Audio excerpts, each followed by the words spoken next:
بالله من الشيطان الرجيم بسم الله الرحمن الرحيم سبح لله ما في السماوات وما في الأرض وهو العزيز الحكيم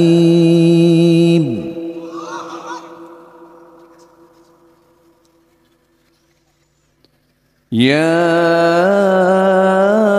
أيها الذين آمنوا لم تقولون ما لا تفعلون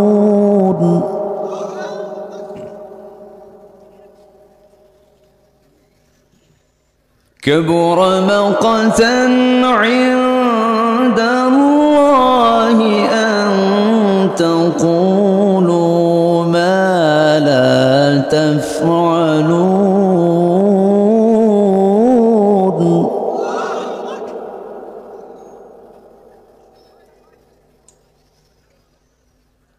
إن الله يحب الذين يقاتلون في سبيله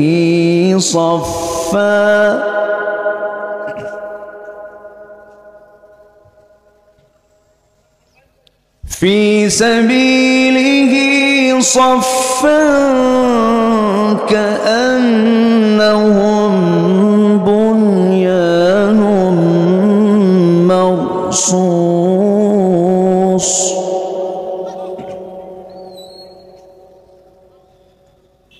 وإذ قال لقومه يا قوم لم تؤذونني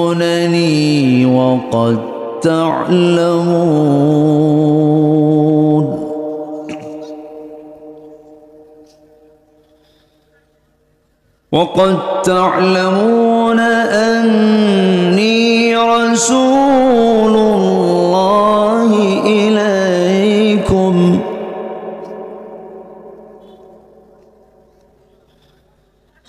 فلما زاغوا أزاغ الله قلوبهم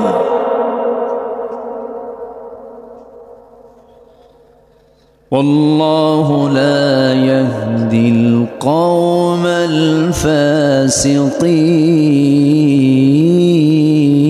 الفاسقين الله أكبر بسم الله الرحمن الرحيم إن الله وملائكته يصلون على النبي يا أيها الذين آمنوا صلوا عليه وسلموا تسليما রাজশাহী অঞ্চলের দুর্গাপুর উপজেলার বাগলপাড়া government school মাঠে অনুষ্ঠিত দশম বার্ষিকী তাফসীরুল কোরআন মাহফিল 2025 দুদিনব্যাপী মহৎ আয়োজনের সমাপনী দিবসের সম্মানিত সুযোগ্য সভাপতি জনাব আখতারুজ্জামান রেজা তালুকদার মহোদয়, আজকের মাহফিলের বরেণ্য অতিথি বরেণ্য সভাপতি জনাব মাওলানা কামারুজ্জামান, আমার পূর্বে কথা বলেছেন নন্দিত আলেম দ্বীন জনাব মাওলানা রেজাউল করিম উজ্জ্বল সাহেব, আজকের এই তাফসীর মাহফিলের বরেণ্য অতিথি, দক্ষিণ এশিয়ার বৃহত্তম সংগঠন দক্ষিণ এশিয়ার বৃহত্তম ইসলামী সংগঠন বাংলাদেশ জামাত ইসলামীর রাজশাহী জেলার অ্যাসিস্ট্যান্ট সেক্রেটারি, আপনাদের এলাকার কৃতি সন্তান জননেতা জনাব নুরুজ্জামান লিটন সাহেব, আজকের মাহফিলের প্রধান আকর্ষণ যাদেরকে নিয়ে আজকের এই সাজানো গোছানো বর্ণাঢ্য আয়োজন, তাওহীদের পতাকাবাহী, কালেমার ঝান্ডাবাহী, দ্বীন ইসলামের নরসারদুল বীর মুজাহিদ, প্রাণ প্রিয় সম্মানিত দ্বীনি ভাইরা, আড়ালে বসে আছেন শ্রদ্ধেয়া সম্মানিতা মা বোনেরা। আলোচনার সূচনায় আনুষ্ঠানিকতার মধ্য দিয়ে আমার পক্ষ থেকে আবারও দিল খোলা সালাম, আসসালামু আলাইকুম ওয়া রাহমাতুল্লাহি ওয়া বারাকাতুহু। সবাই কেমন আছেন? আমাকে প্রশ্ন করলেন, আল্লাহ তাআলা আমাকে তো আপনার সাথে আপনার মতোই রেখেছেন। বলছি আলহামদুলিল্লাহ। আমার তো মুখ সাথে নিয়ে লাগতে হয়, বলুন তো একটু দূরে আমি নেব না মুখটা, এইভাবে রাখা যায়?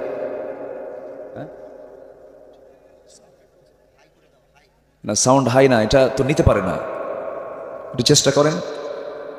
জি, সম্মানিত হাজিরিন, মহান রব্বুল আলামিনের শুকরিয়া যে মহান আল্লাহ সুবহানাহু ওয়া তাআলা আমাকে আপনাকে অসংখ্য লোকের মাঝ থেকে বাছাই করে এমন সুন্দর একটা আয়োজনে, সুন্দর একটি পরিবেশে, জান্নাতের টুকরায় যে মনিব আমাকে আপনাকে আসার বসার তৌফিক দিলেন, সেই মহান জাল্লা শানুহুর দরবারে আমরা সবাই লাখ কোটি শুকর আদায় করি। মুহাব্বাতান জোরালো কণ্ঠে বলে উঠছি আলহামদুলিল্লাহ।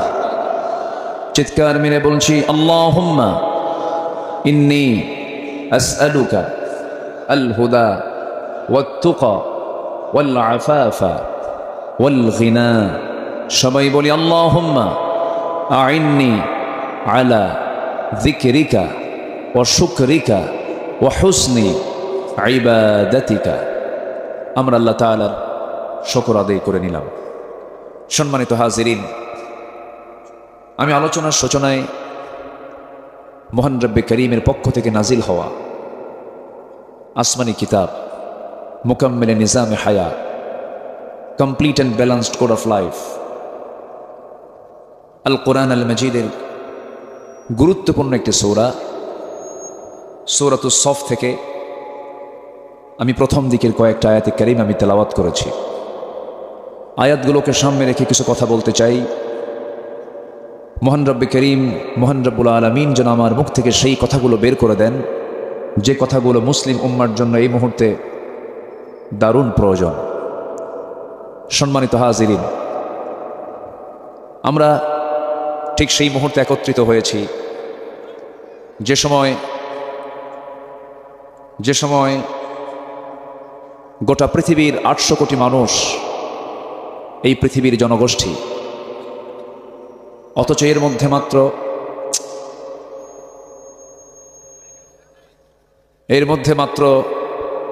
1 কোটি সামথিং, যাই হোক,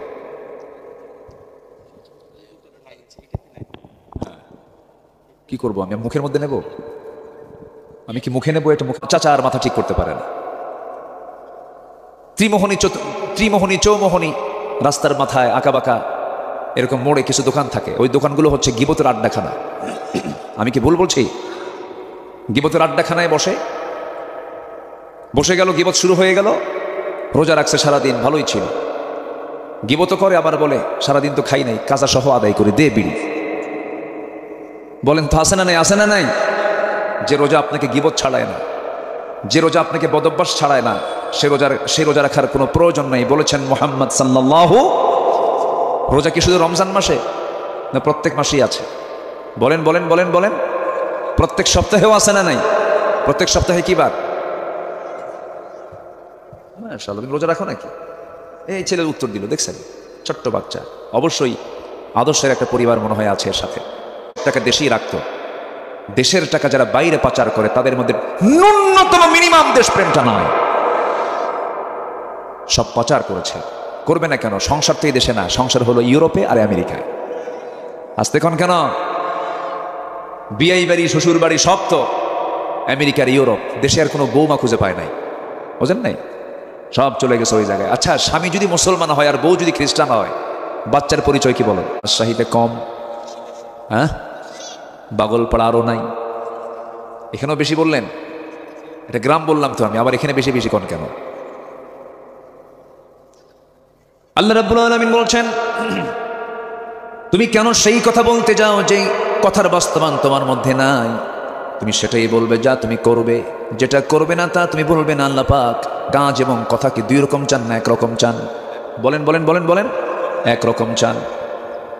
ইমানদারদের বৈশিষ্ট্য তেমনটা হওয়ার কথা, কারণ ইমানদার কখনো ওয়াদাকে ভঙ্গ করবে না। ওয়াল্লাযীনা হুম লিআমানাতিহিম ওয়া আহদিহিম রাউন ওয়াল্লাযীনা হুম আলা সালাওয়াতিহিম ইউহাফিযুন উলাইকা হুমুল ওয়ারিসুন আল্লাযীনা ইয়ারিসুনাল ফিরদাউসা হুম ফিহা খালিদুন। জোরে বলুন আল্লাহু আকবার।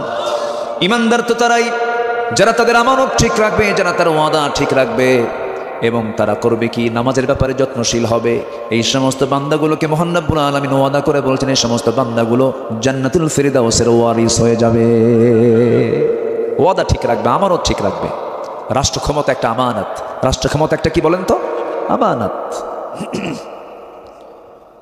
রাষ্ট্র ক্ষমতা বড় একটা আমানত। যিনি রাষ্ট্রপতি হবেন তার মধ্যে পর পেরেশানি বেশি থাকবে। ইমামতি যিনি করবেন তার দায়িত্ব কম হয় না, বেশি হয়? বেশি হয়ে যায়। আপনি একা মুসল্লি নামাজ পড়ছেন, আপনার যদি কোনো ভুল হয় আপনার দায়টা আপনি দেখবেন, কিন্তু ইমাম যদি নামাজে দাঁড়ায় যদি কোনো ভুল করে ফেলে সকল মুসল্লির দায় তার কাঁধে চলে আসবে। আমার বন্ধুগণ, রাষ্ট্রপতির সম্মান যেমন আল্লাহ পাক বেশি দিয়েছেন, আবার রাষ্ট্রপতি যদি কোনো ভুল করে ফেলে তারও শাস্তির পরিমাণও কম না বেশি? একজন খলিফার কথা মনে পড়ে গেল, সাইয়েদনা ওমর ফারুকের নাম সবাই শুনেছেন। ইসলাম গ্রহণের পূর্বে তিনি একজন একরোখা মানুষ ছিলেন। রাসূলকে মারার জন্য কেউ সাহস পায় না, বলা হলো কে মারবে? সাইয়েদনা ওমর ফারুক একাই দাঁড়ায় গেলেন, তরবারি নিয়ে দাঁড়ায় বলছ, ও আবু জেহেল, শুধু আমাকে অনুমতি দিয়ে দাও, মুহাম্মদের কাল্লা তোমার সামনে হাজির করে ফেলবো। রাসূলকে মারার জন্য যে লোকটা সিদ্ধান্ত নিয়ে নেয় সে লোকটা কেমন হতে পারে? কিন্তু রাসূলকে মারতে গিয়েই একটা জায়গায় দুর্বল হয়ে গেলেন, একটা জায়গায় তিনি পরাজয় হলেন। সে একটা জায়গায় কি বলেন? বলেন বলেন বলেন বলেন বলেন। একটা জায়গায় কোরআনের কাছে কি তিনি হেরে গেলেন। রাসূলকে মারতে বের হয়েছেন, রাসূলকে দুনিয়া থেকে বিদায় করে দেবেন এমন সিদ্ধান্ত নিয়ে ঘর থেকে বের হলেন, কিন্তু পারলেন না।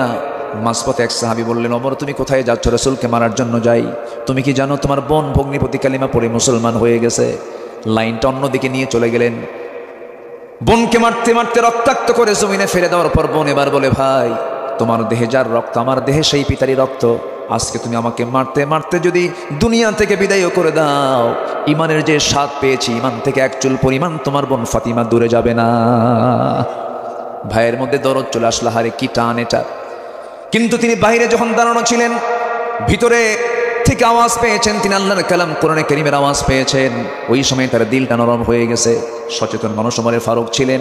যখন তিনি শুনতে পেলেন ওই আয়াতগুলো, তাহা মা আনজালনা আলাইকাল কুরআনা লিতাশকা, এই আয়াত শোনার সঙ্গে সঙ্গে কোন গোপন টেলিযন্ত্রের মধ্য দিয়ে তার মুখ থেকে আপনা আপনি বের হয়ে গেছে। বোনকে ধরে বলছে, বোন রে ভুল হয়ে গেছে, মাফ করে দে, আমারে পড়ায় দে, আশহাদু আল্লা ইলাহা ইল্লাল্লাহু ওয়াহদাহু লা শারীকা লাহু ওয়া আশহাদু আন্না মুহাম্মাদান আবদুহু ওয়া রাসূলুহু। হেদায়েতের মালিককে বলেন, আসতে বলবেন না কে? আরে সেই ওমর এত শ্রেষ্ঠ মানুষ হয়ে গেলেন, রাষ্ট্র ক্ষমতায় যেদিন তিনি দায়িত্ব নিয়েছেন সেই দায়িত্ব পাওয়ার পর দিন থেকে দায়িত্বের দিন থেকে শুরু করে নিয়ে মৃত্যুর দিন পর্যন্ত ওমর ফারুক একটা রাতের জন্য তার পিঠটা বিছানায় লাগাতে দেন নাই। সারা রাত তিনি জনগণকে দেখতে বের হতেন, সারা রাত তিনি জনগণকে দেখার জন্য তিনি উদ্গ্রীব হয়ে থাকতেন। গোটা রাত তিনি পেরেশান থাকতেন, তিনি গোটা রাত্রি তিনি জনগণকে খেদমত করার জন্য দিওয়ানা হয়ে যেতেন। কারণ তিনি মনে করতেন, আমার জনগণ যদি আমার পক্ষে রায় দিয়ে দেয় আমি জান্নাত পাবো, আমার জনগণ যদি আমার বিপক্ষে রায় দেয় আমাকে জাহান্নাম যেতে হবে। এটাই হলো কার ভয়, কার জবাবদিহিতা? আল্লাহর সামনে জবাব দিতে হবে। এই চিন্তা যে শাসকের মধ্যে থাকবে, সেই শাসক কখনো খুনি হতে পারে না, ঠিক কিনা? আমরা খুনি কোনো শাসককে নিয়ে আসবো না, জালিম কোনো শাসককে আর ক্ষমতা আসতে দেব না। ডক্টর ইউনূস যে কেমনে আসলো, আল্লাহর মেহেরবানি, আলহামদুলিল্লাহ।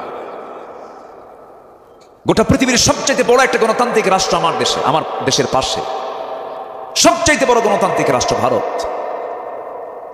দিল্লির ছায়া নিয়ে ক্ষমতার মসনদে বসেছিলেন, সেই জায়গায় ডক্টর মোহাম্মদ ইউনূস সেই বিপদে আসছেন। আমার বিপদে পড়লে কোন দোয়া কই? কোন দোয়া বলেন তো, কোন দোয়া? আমার দেশের এখন সরকার প্রধানের নামও কি? ইউনূস। বিপদে পড়লেও বিপদে আসছে ওকে ইউনূস। আল্লাহ একদম জায়গা মতো পাঠায় দিছে। আমি আমার বুদ্ধি বয়সে কোন রমজান মাসে দেখি নাই পেঁয়াজের দাম 30 টাকা ছিল। কি পিছনে কি? হ্যাঁ, ও পিছনে গ্যারেজ না? আচ্ছা, একটু কথা বলা যাবে না? আপনার অত্যন্ত শান্ত মনের মানুষ, আমি খুবই আনন্দ পাচ্ছি আপনাকে পেয়ে, আলহামদুলিল্লাহ। জোরে বলি আলহামদুলিল্লাহ। খুবই আনন্দ পাচ্ছি। আমাকে সময় দিচ্ছেন তো সবাই ইনশাআল্লাহ? কারো কোনো কষ্ট হচ্ছে না তো? জি। হ্যাঁ, ফজর পর্যন্তই কন, আবার কম বলেন কেন? যা আছে কপালে, জানাজা সহ নয় হবে, এই তো খুব ভালো। আল্লাহ আপনাদের এই আগ্রহকে কবুল করুন, জোরে বলি আল্লাহুম্মা আমিন। সম্মানিত ভাইয়েরা, রমজান মাসে 30 টাকা কেজি পেঁয়াজ অকল্পনীয়। গত রমজানে ছিল হলো 150 টাকা, এবার হলো 30 টাকা। বিমান ভাড়া কি অস্ত শেষই হয়ে গেল। হ্যাঁ, কি হয়েছে? সাউন্ড খারাপ হচ্ছে, কোথায় কি হবে? আমি তো এই এরিয়ার মধ্যে আছি, আমি অন্য এরিয়া আছি। এই তো পাগল নাকি আল্লাহ ভালো জানে। কি করবেন আপনি? হ্যাঁ, কি করবেন? দেন দেন দেন দেন, অন্তত মুখে দিবেন না তোমারে। হ্যাঁ, ঠিক আছে, আচ্ছা যান। ও চেষ্টা করতেছে, ওর উদ্দেশ্য ভালো, উদ্দেশ্য ভালো। আল্লাহ তুমি তার সকল কিছুতে বরকত দিয়ে দাও। কিন্তু সাউন্ডের মধ্যে আমি কোনো মজাই পাচ্ছি না। একটা সফট, একটা মিষ্টি মিষ্টি ভাববে খালি, মানে আমি সিন শব্দ উচ্চারণ করতেই পারি। সিন দেখেন না নিয়ে যায় কোন দিকে, বিকৃত হয়ে যাচ্ছে। সম্মানিত ভাইয়েরা, কি যেন, ও আচ্ছা, কি যেন বলতেছিলাম, ডক্টর ইউনূসের কথা বলছিলাম। পেঁয়াজ ও আদাসিহা ও বাসালিহা, বাসাল। হ্যাঁ, বিমান ভাড়া, যে বিমানের টিকিট গত বছর ছিল হলো 1.5 লক্ষ টাকা, সেই বিমান টিকিট এবছর 50,000 টাকা। কেন? কোন সিন্ডিকেট চলবে না। পাসপোর্ট দেখাও, টিকিট নাও, কোনো সিন্ডিকেট করা যাবে না। বলেন ঠিক হতে পারে না দেশ? বলেন ঠিক হতে পারে না দেশ? অবশ্যই পারে, অবশ্যই দেশ ঠিক হয়ে যাবে। কেন হবে না? শুধুমাত্র কোরআনওয়ালাদের হাতে শুধু দেশটা দিয়ে দেন, কোরআনওয়ালাদের হাতে, যারা কোরআন চায়। আল্লাহর কসম করে বলছি, গোটা পৃথিবীর একটি আদর্শ রাষ্ট্রে পরিণত হবে আমার সোনার বাংলাদেশ। আল্লাহর ওয়াদা, লাফাতাহনা আলাইহিম। নচেত তোরা বিল্ডিং বানাবি, আমি থাইল্যান্ডের মতো একটা করে ধাক্কা মেরে ভূমিকম্প দিয়ে বসায় দেব। কি আসে না, এরকম রেকর্ড হয় না? এটা জানেন না? আপনারা জানেন না? কি হয়ে গেল? থাইল্যান্ড, মায়ানমার, এই তো পার্শ্ববর্তী দেশ মায়ানমার, পার্শ্ববর্তী দেশ থাইল্যান্ড, পাশাপাশি, বেশি দূর নাই কিন্তু। আমার আপনার বাড়ির কাছাকাছি আসতে সময় লাগবে না। আল্লাহ একটু ইঙ্গিত দিচ্ছেন, ভালো হয়। নাচানাচি করবি, আমিও নাচানাচি করব। কথা বোঝেন না? তুই নাচানাচি করবি, আমিও নাচানাচি করব। যেই সমাজে নাচ গান বাড়বে, সেই সমাজে আল্লাহর ভূমিকম্প বেড়ে যাবে। এই জন্য আল্লাহ রাব্বুল আলামিন বলছেন, গজব থেকে বাঁচার জন্য হারাম কাজ ছেড়ে দাও। যখন কোনো জনপদে গান বাজনা বেড়ে যায়, সুদের কারবার বেড়ে যায়, বেহাপনা বেড়ে যায়, তখন ভূমিকম্প গজব আকারে নাজিল করেন তিনি আমার কে। আমার বন্ধুগণ, মূল্যায়নের দিকে আবার চলে আসি। আমরা কথা যা বলবো, কাজটা তাই করব। কথার সঙ্গে কাজ মিলায় নেব, সেই বান্দা জান্নাতি হয়ে যাবে। মুখ থেকে মিথ্যা কথা বলবো না। যদি আপনি আমাকে প্রশ্ন করেন, পৃথিবীতে আমি একটা আমল করে জান্নাত পেতে চাই, আমার রাসূল এক সাহাবীকে উত্তর দিয়েছিলেন, সাহাবী জীবনে কখনো মিথ্যা কথা বলবা না। কিন্তু আমার দেশে সবচেয়ে বেশি মিথ্যা কথা বলে কারা? বলেন বলেন তো, কারা বেশি মিথ্যা কথা বলে? দেখছেন নেতারা। দেখেন উত্তর কিন্তু জনগণ বোঝে। কিন্তু আমি কিন্তু বলি নাই যে কে, আপনারা কিন্তু উত্তর দিলেন কারা বেশি মিথ্যা কথা বলে। আমার বন্ধুগণ, অসৎ নেতৃত্ব, বাতিল নেতৃত্বের মুখে আমরা থুতু মারবো। এখন থেকে সচেতন হয়ে যাব। কারণ ঘর পোড়া গরু কি দেখলে ভয় পায়? বলেন বলেন, এই কথা আছে নাকি? এলাকায় প্রচলন আছে না? আমরা আর ভুল করব না। আমরা আর ভুল পথে যাব না। আমার বন্ধুগণ, সেই ধরনের ব্যক্তিকেই দেখতে চাই যাদের দিকে তাকালে পরে ওমর ফারুকের কথা মনে হয়ে যায়, যাদের কথা কাজ এক ছিল। রাতের আধারে সব ঘুমিয়ে পড়ে আর অর্ধ দুনিয়া শাসন করত ওমর ফারুক জনগণকে দেখার জন্য রাস্তায় রাস্তায় ঘোরে আমার জনগণগুলো কেমন আছে। কারণ জনগণ যদি সেই দিন ক্লেম দিয়ে দেয়, অভিযোগ দিয়ে দেয় আমাকে জাহান্নাম যেতে হবে। তিনি বসে আছেন, একদিন তার পাশে একজন সাহাবী হাদিস বর্ণনা করছে, যার ভিতরে যারা পরিমাণ অহংকার কাজ করবে সেই ব্যক্তি জাহান্নামী। ওমর ফারুক সেখান থেকে লাফ মেরে গিয়ে জমিনে পড়ে গেলেন, ধুলাই মলিন হলেন, গোটা শরীর ধুলা দিয়ে মাখায় বলছেন, ওমর তোমার মধ্যে অহংকার চলে এসেছে, তুমি খলিফাতুল মুসলিমিন। এই করে রোনাজারি করছেন, কাঁদতেছেন, আকাশের দিকে তাকায় দুটো হাত তুলে বলছেন, আকাশের মালিক আল্লাহ, আমার মনে হয় গোটা পৃথিবীর যত মানুষ এই পৃথিবীতে তুমি আল্লাহ পাঠাইছ, সব ব্যক্তিকে তুমি যদি জান্নাত দিয়া একজন ব্যক্তিকে যদি জাহান্নাম দাও, আমার মনে হয় সেই একজন ব্যক্তি জাহান্নামে দাও, যে ব্যক্তি সেই ব্যক্তি হলাম আমি ওমর। নিজেকে কত দুর্বল মনে করেছেন তারা।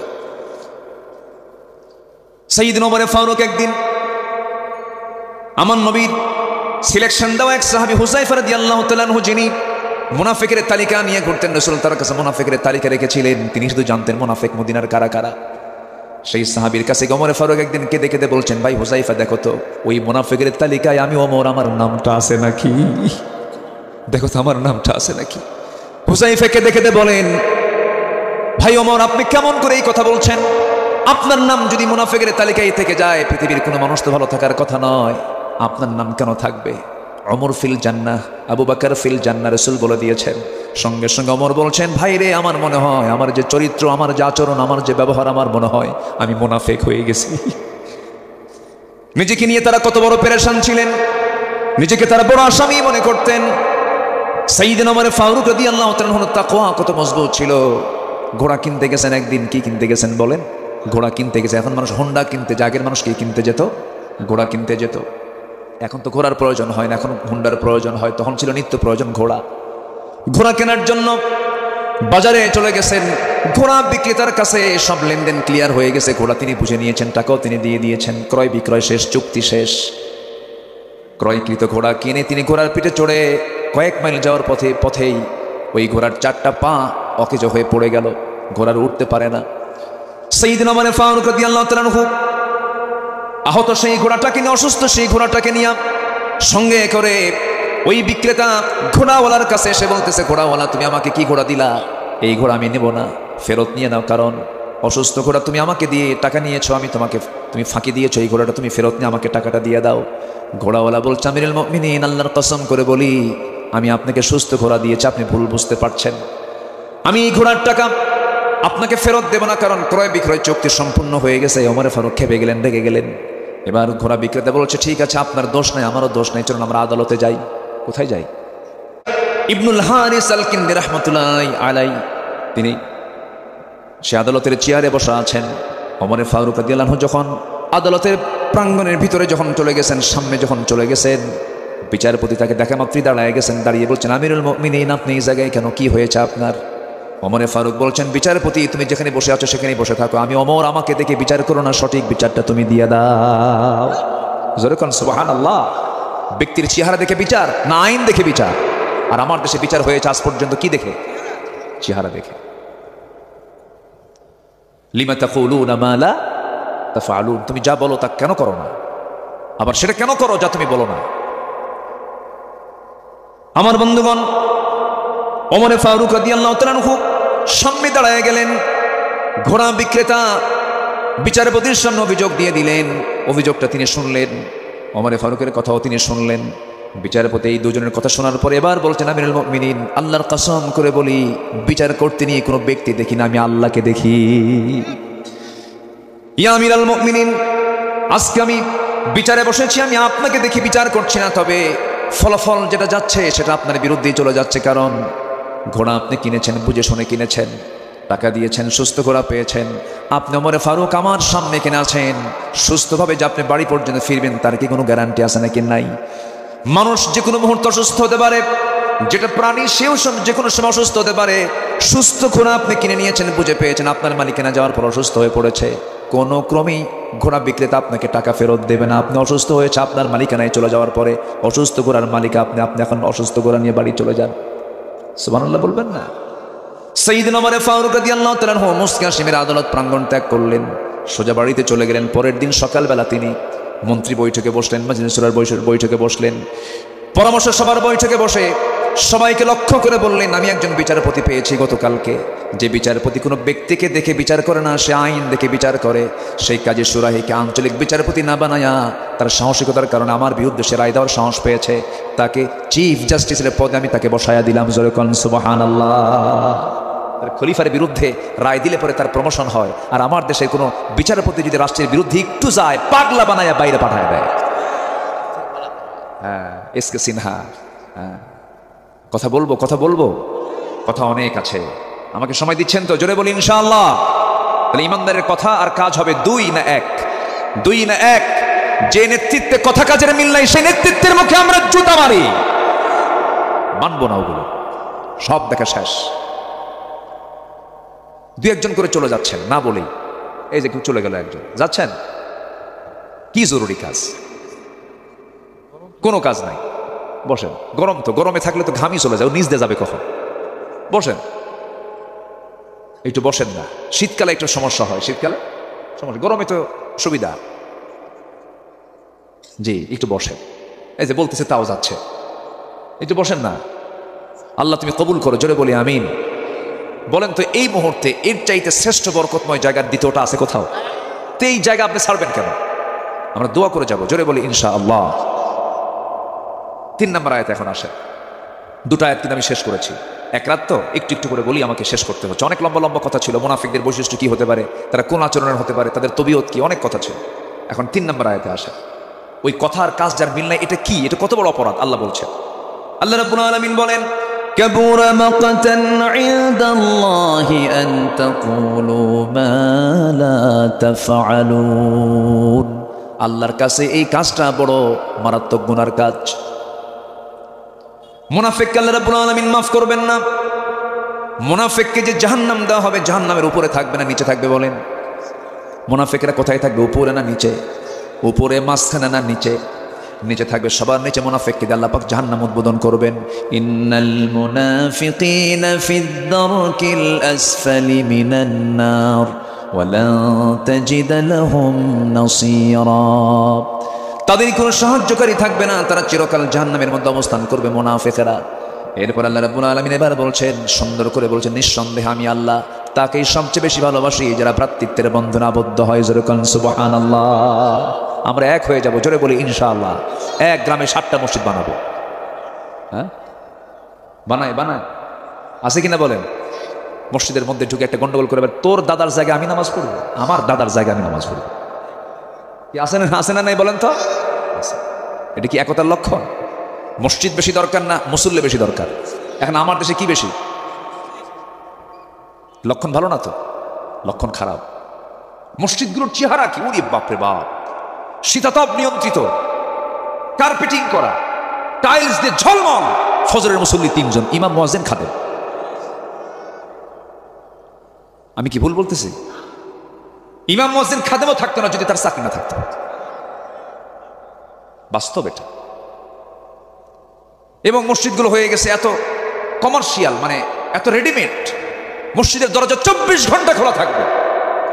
আজান দেয়, নামাজ পড়ে, 10 মিনিটও যায় না বন্ধ। আমি কি ভুল বলতেছি? কেন বন্ধ থাকবে? মসজিদ ওপেন থাকবে। হয়তো বলবেন হুজুর ফ্যান যে চুরি করে। সমস্যা তো আমার দেশে মানুষ বেশি না চোর বেশি? মসজিদের মাইক নিয়ে চলে, আজান দিবি, আজান দিতে দেবো না, যা, মাইক নিয়ে চুরি করে চলে যাবে। ব্যাটারিও নেয়, কোথায় যাবে না, ঘড়িও নেয়। দেখেন কি চিত্র আমার দেশে। মুসল্লি যায়, মুসল্লির টেনশন, জুতা হাতে নিয়ে যদি না যায় নামাজ হয় মুশকিল। নতুন জুতা কিনছে, হয়তো বা 2000 টাকা দিয়ে জুতা কিনছে, বাইরে রেখে আসে, নামাজ হবে? মহা টেনশন। জুতা সামনে রেখেও টেনশন। যদি সামনে রাখে রুকুতে যায়, ভাবে আমি তখন দেখি না, এখন এই মুহূর্তে যদি নিয়ে যায়। আমারই ঘটছে। আমি যাব 2015 সালে হজে, 2015 সালে হজে যাব। আমার ফ্লাইট রাত 3টায়। তা আমি বাইতুল মোকাররমের নিচতলা থেকে 1 জোড়া জুতা কিনলাম। নিচতলা থেকে, বাইতুল মোকাররমের নিচে কিন্তু মার্কেট। 1 জোড়া জুতা কিনে আমি এশার নামাজ পড়ার জন্য মসজিদে ঢুকছি। ওই মসজিদের যে পিলার আছে, পিলারের কোনায় রেখে নামাজে দাঁড়ালাম। নামাজ শেষে দেখি জুতা নাই। কি কথা কি বুঝতেছেন? বুনয়ানুম মারসুস। আল্লাহ রাব্বুল আলামিন ওই সমস্ত বান্দাগুলোকে সবচেয়ে বেশি ভালোবাসেন যারা আল্লাহর পথে সংগ্রাম করে, একা একা না, কাতারে কাতারে। কাতারে কি একজন থাকে না, অনেকে থাকে। এটা কি একক কাজ না, সংঘবদ্ধ কাজ। আল্লাহ রাব্বুল আলামিন এই সাফফান শব্দকে চুজ করে এই সূরার নাম করেছেন সূরাতুস সাফ। আল্লাহ রাব্বুল আলামিন বলেন, ইন্নাল্লাহা ইউহিব্বুল্লাযীনা ইউকাতিলুনা ফি সাবিলিহি সাফফান কাআন্নাহুম বুনয়ান। সম্পদ রেখে যাচ্ছে, আমার মনে হয় এগুলো আমার জান্নাতের কারণ হবে না। তবে আল্লাহ, তোমার কাছে বলি, বদর যুদ্ধে আমি কাপড় নিয়ে অংশগ্রহণ করেছিলাম। ও আমার ভাইয়েরা, বদর যুদ্ধে যে কাপড় নিয়ে আমি অংশগ্রহণ করে যুদ্ধ করেছি, তোমরা আমাকে মৃত্যুর পরে এই বদরের কাপড়টা দিয়ে আমাকে দাফন করে দিবে। আমি আল্লাহকে বলবো, আল্লাহ, তোমার জমিনে তোমার দিন কায়েমের জন্য এই কাপড় দিয়ে আমি যুদ্ধে অংশগ্রহণ করেছিলাম, আল্লাহ যেন আমাকে মাফ করে দেন।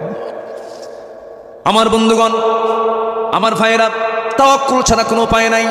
ভরসা আল্লাহর উপরে রাখতে হবে, কখনো ভরসা ছাড়া যাবে না। অসম্ভবকে সম্ভব করতে পারেন তিনি, আমার কে? আল্লাহ পাক পারেন অসম্ভবকে সম্ভব করতে। ওয়ামান ইয়াতাওয়াক্কাল আলাল্লাহ ফাহুয়া হাসবুহ ফাবিমা রাহমাতিন মিনাল্লাহি লিনতা লাহুম ওয়ালাউ কুনতা ফাযযান গালিযাল কলব লানফাদ্দু মিন হাওলিকা ফা'ফু আনহুম ওয়াস্তাগফির লাহুম ওয়াশাফিরহুম ফিল আমরি ফাইযা আযামতা ফাতাওয়াক্কাল আলাল্লাহ ইন্নাল্লাহা ইউহিব্বুল মুতাওয়াক্কিলিন। সূরা আলে ইমরান আয়াত নম্বর 159। আল্লাহ রাব্বুল আলামিন বলছেন, ওই সমস্ত বান্দাকে আমি আল্লাহ দারুণ ভালোবাসি যে সমস্ত বান্দাগুলো আমার প্রতি তাওয়াক্কুল করে। তাহলে চলে গেল 3 নাম্বার। 1 নাম্বার হলো আল্লাহ তাকে ভালোবাসেন যে বান্দা কি করে, আল্লাহর পথে ভ্রাতৃত্বের বন্ধন তৈরি করে জিহাদ করে, সংগ্রাম করে, আল্লাহ তাকে ভালোবাসেন। নাম্বার 2 হলো যারা তাওয়াক্কুলকারী। 2 নাম্বারে চলে গেল। নাম্বার 3 হলো যারা ইহসান করবে, উদারতা দেখাবে, সংকীর্ণতা যার মধ্যে স্থান পাবে না। ইহসান যারা করবে, দয়া পরবশ যারা হবে, আল্লাহ পাক তাদেরকে মাফ করবেন। ওয়ানফিকু ফি সাবিলিল্লাহ ওয়া লা তুলকু বিআইদিকুম ইলাত তাহলুকা ওয়া আহসিনু ইন্নাল্লাহা ইউহিব্বুল মুহসিনিন। জোরে বলুন আল্লাহু আকবার। নাম্বার 4 হলো যারা ন্যায়পরায়ণ যারা হবে, ইনসাফ যারা কায়েম করবে, যারা আদালত কায়েম করবে। সাম্মাউনা লিল কাযবি। আল্লাহ রাব্বুল আলামিন আয়াতের শেষ অংশের দিকে বলছেন, ওয়া ইন হাকামতা ফাহকুম বাইনাহুম বিল কিসত ইন্নাল্লাহা ইউহিব্বুল মুকসিতিন। জোরে বলুন আল্লাহু আকবার। এরপরে নাম্বার 5 হলো ওই সমস্ত বান্দাগুলোকে আল্লাহ রাব্বুল আলামিন ভালোবাসেন যারা মুত্তাকি হবে। আল্লাহ রাব্বুল আলামিন বলেন, ইন্নাল্লাহা ইউহিব্বুল মুত্তাকিন। নাম্বার 6 হলো যারা ধৈর্য ধরবে কার উপরে। আসতে বলেন, ধৈর্য ধরবে কার উপরে? বিপদে পড়লে কার নাম, সুদিনে কার নাম, অসুস্থতায় কার নাম, সুস্থতায় কার নাম। যে কোনো সময় আল্লাহর নাম ভুলে যাওয়া যাবে না। সুখে হোক, দুঃখে হোক, আপদে হোক, বিপদে হোক, যে অবস্থায় হোক না কেন, আল্লাহর স্মরণ কখনো 1 সেকেন্ডের জন্য বাদ দেওয়া যাবে না। ধৈর্যের পরিচয় দিতে হবে। কারণ আল্লাহ রাব্বুল আলামিন বলছেন, আমার কাছে সাহায্য চাইলে পরে শর্ত হলো ধৈর্য নিয়ে সাহায্য চাইতে হবে। ওয়াস্তাঈনু বিস-সাবরি ওয়াস-সালাহ ইন্নাল্লাহা মা'আস-সাবিরিন। আল্লাহ পাক আরেক জায়গায় বলছেন, ওয়াল্লাহু ইউহিব্বুস-সাবিরিন। জোরে বলুন আল্লাহু আকবার। 6টা চলে গেল। মনে থাকবে সবার কি মনে থাকবে? আল্লাহ ভালোবাসেন কয় শ্রেণীকে? বলেন, কয় শ্রেণীকে বলেন? 1 নম্বর হলো যারা ভ্রাতৃত্বের বন্ধনে আবদ্ধ হয়ে আল্লাহর পথে যারা সংগ্রাম করবে, আল্লাহ তাদেরকে ভালোবাসেন। নাম্বার 2 হলো তাওয়াক্কুল করবে যারা আল্লাহর প্রতি, তাদেরকে ভালোবাসেন। এরপরে নাম্বার 3 ইহসান করবে যারা, তাদেরকে ভালোবাসেন। নাম্বার 4 হলো ন্যায়পরায়ণতা যারা প্রতিষ্ঠা করবে, আল্লাহ তাদেরকে ভালোবাসেন। নাম্বার 5 হলো মুত্তাকি যারা, তাদেরকে ভালোবাসেন। নাম্বার 6 হলো ধৈর্য যারা ধরবে, আল্লাহ পাক তাদেরকে ভালোবাসেন। 7 নম্বর এবং 8 নম্বর হলো ইন্নাল্লাহা ইউহিব্বুত তাওয়াবিন ওয়া ইউহিব্বুল মুতাতাহহিরিন। আল্লাহ রাব্বুল আলামিন নাম্বার 7 হলো তওবাকারীকে দারুণ ভালোবাসেন। জোরে বলি সুবহানাল্লাহ। তওবা করব কার কাছে? আসতে বলবেন না, কার কাছে? তওবা কি মাসে একবার করব নাকি? কেমন করে করবেন বলেন? হ্যাঁ, ফাইন একটা কথা বলেন, সর্বক্ষণ। আমার রাসূল বলেন, তুবু ইলাল্লাহ ফাইন্নী আতুবু ফিল ইয়াউমি মিআত মাররা। তোমরা আল্লাহর কাছে তওবা করো। আমি রাসূল দিনে 100 বারেরও বেশিবার তওবা করি। যেরকম সুবহানাল্লাহ। তওবা করব কার কাছে বলেন তো? আল্লাহর কাছে। আল্লাহর কাছে মাফ চেয়ে নেব। মাফ করে দিবেন কে? মাফ চাইতে কোনো মিস করা যাবে না। যে কোনো সময় মাফ চেয়ে নিতে হবে, কারণ মরণ যখন তখন আসতে পারে। নাম্বার 8 হলো পবিত্রতা অর্জনকারীকে আল্লাহ রাব্বুল আলামিন দারুণ ভালোবাসেন। আমার মাদের কি নালকে বলি, মাদের একটা সমস্যা হলো, আল্লাহ রাব্বুল আলামিন মাদের একটা সমস্যা আছে যে প্রবলেমটা মাদের ন্যাচারাল প্রবলেম, নামাজও পড়তে পারে না, রোজাও রাখতে পারে না, এমন একটা কন্ডিশন মাসে কিছু সময় থেকে যায়। আল্লাহ রাব্বুল আলামিন সুন্দর করে বলছেন, ইয়াসআলুনাকা আনিল মাহিদ কুল হুয়া আদান ফা'তাজিলুন নিসা ফিল মাহিদ ওয়া লা তাকরাবুহুন্না হাত্তা ইয়াতহুরনা فإذا تطهرن فأتوهن من حيث أمركم الله إن الله يحب التوابين ويحب المتطهرين জোরে বলুন আল্লাহু আকবার। মেয়েদের একটা প্রবলেম হলো, আল্লাহ পাক তাদেরকে ঋতুস্রাব দিয়েছেন। ঋতুস্রাব হয়ে গেলে পরে, মাসিক অসুখ হয়ে গেলে পরে তার নামাজ আল্লাহ পাক মাফ করে দিয়েছেন, তার নামাজ পড়তে হয় না, সর্বনিম্ন হলো 3 দিন 10 দিন পর্যন্ত। কিন্তু মেয়েরা 10 দিন ঠেলে 20 দিন নিয়ে যায়। আছে না, নাই বলেন তো? এই প্রবলেম আছে, মারাত্মক সমস্যা। আমার মা, এগুলো করা যাবে না, মারাত্মক গুনার কাম হয়ে যাবে, জাহান্নাম যেতে হবে। 10 দিন পার হওয়ার পরেও যদি আপনার প্রবলেম দেখা যায়, এটা হবে রোগ, এটা হবে ইস্তেহাজ, এটা হবে আপনার জন্য সমস্যা, ডাক্তারের চিকিৎসা নিতে হবে, কিন্তু আপনার নামাজ মাফ হবে। আসতে বলে নামাজ মাফ হবে না, আপনাকে গোসল করে নামাজের জন্য প্রিপারেশন নিয়ে নিতে হবে। আমার মায়েরা, জান্নাত আপনার জন্য খুবই সহজ ছিল, কিন্তু মেয়েদের জন্য জান্নাতটা কঠিন হয়ে গেছে, কারণ মেয়েরা অধিকাংশ জাহান্নামে যাবে। অথচ আল্লাহ রাব্বুল আলামিন মেয়েদের দায়িত্ব দিয়েছেন কম। পুরুষ নারীকে চালাবে না, নারী পুরুষকে চালাবে। অনেকে সন্দেহ করতেছেন, হুজুর দরকার নেই, বড়াই চালাক আমাদের। কে চালাবে? নারী পুরুষকে চালাবে না পুরুষ নারীকে চালাবে?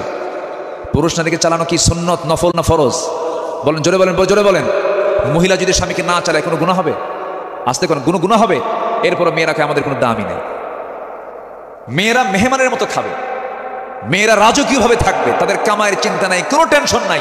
আমরা হলাম চাকর, ওরা হলো রাজরানী। এরপরেও কেন আমরা রাজরানী হব না? তোরা যদি চাকর হস, আমরা হব চাকরানী। কি হব? চাকরানী। চাকরি করতে যায়, রিসিপশনে চাকরি পায়। কিসে চাকরি পায়? রিসিপশনে। অফিসার রিসিপশনে বসে থাকে, চুল ছেড়ে দিয়া, ঠোঁটে লিপস্টিক, চোখে কাজল লাগায়, আশকারা মাস্কারা, যুবকের তো কাম সারা, বসে আছে। কোন একটা ক্লায়েন্ট অফিসের মধ্যে ঢুকলো, ঢুকা মাত্রই চট করে দাঁড়ায় বলে, আসসালামু আলাইকুম, এনি প্রবলেম? এরকম মহিলা আছে না? বলেন তো আছে না? মেয়েদেরকে এই ডিউটি, আল্লাহ পাক মেয়েদেরকে এই ডিউটি দিয়েছেন না। মেয়েরা আতর লাগাবে, মেয়েরা সুগন্ধি লাগাবে। কার নাকে লাগানোর জন্য? বলেন কার নাকে? স্বামীর নাকের আগে কি আতর লাগায়? স্বামীর নাকে লাগুক আতরের গন্ধ, সে আতর কি স্বামীর নাকে লাগায়? কারে লাগায়?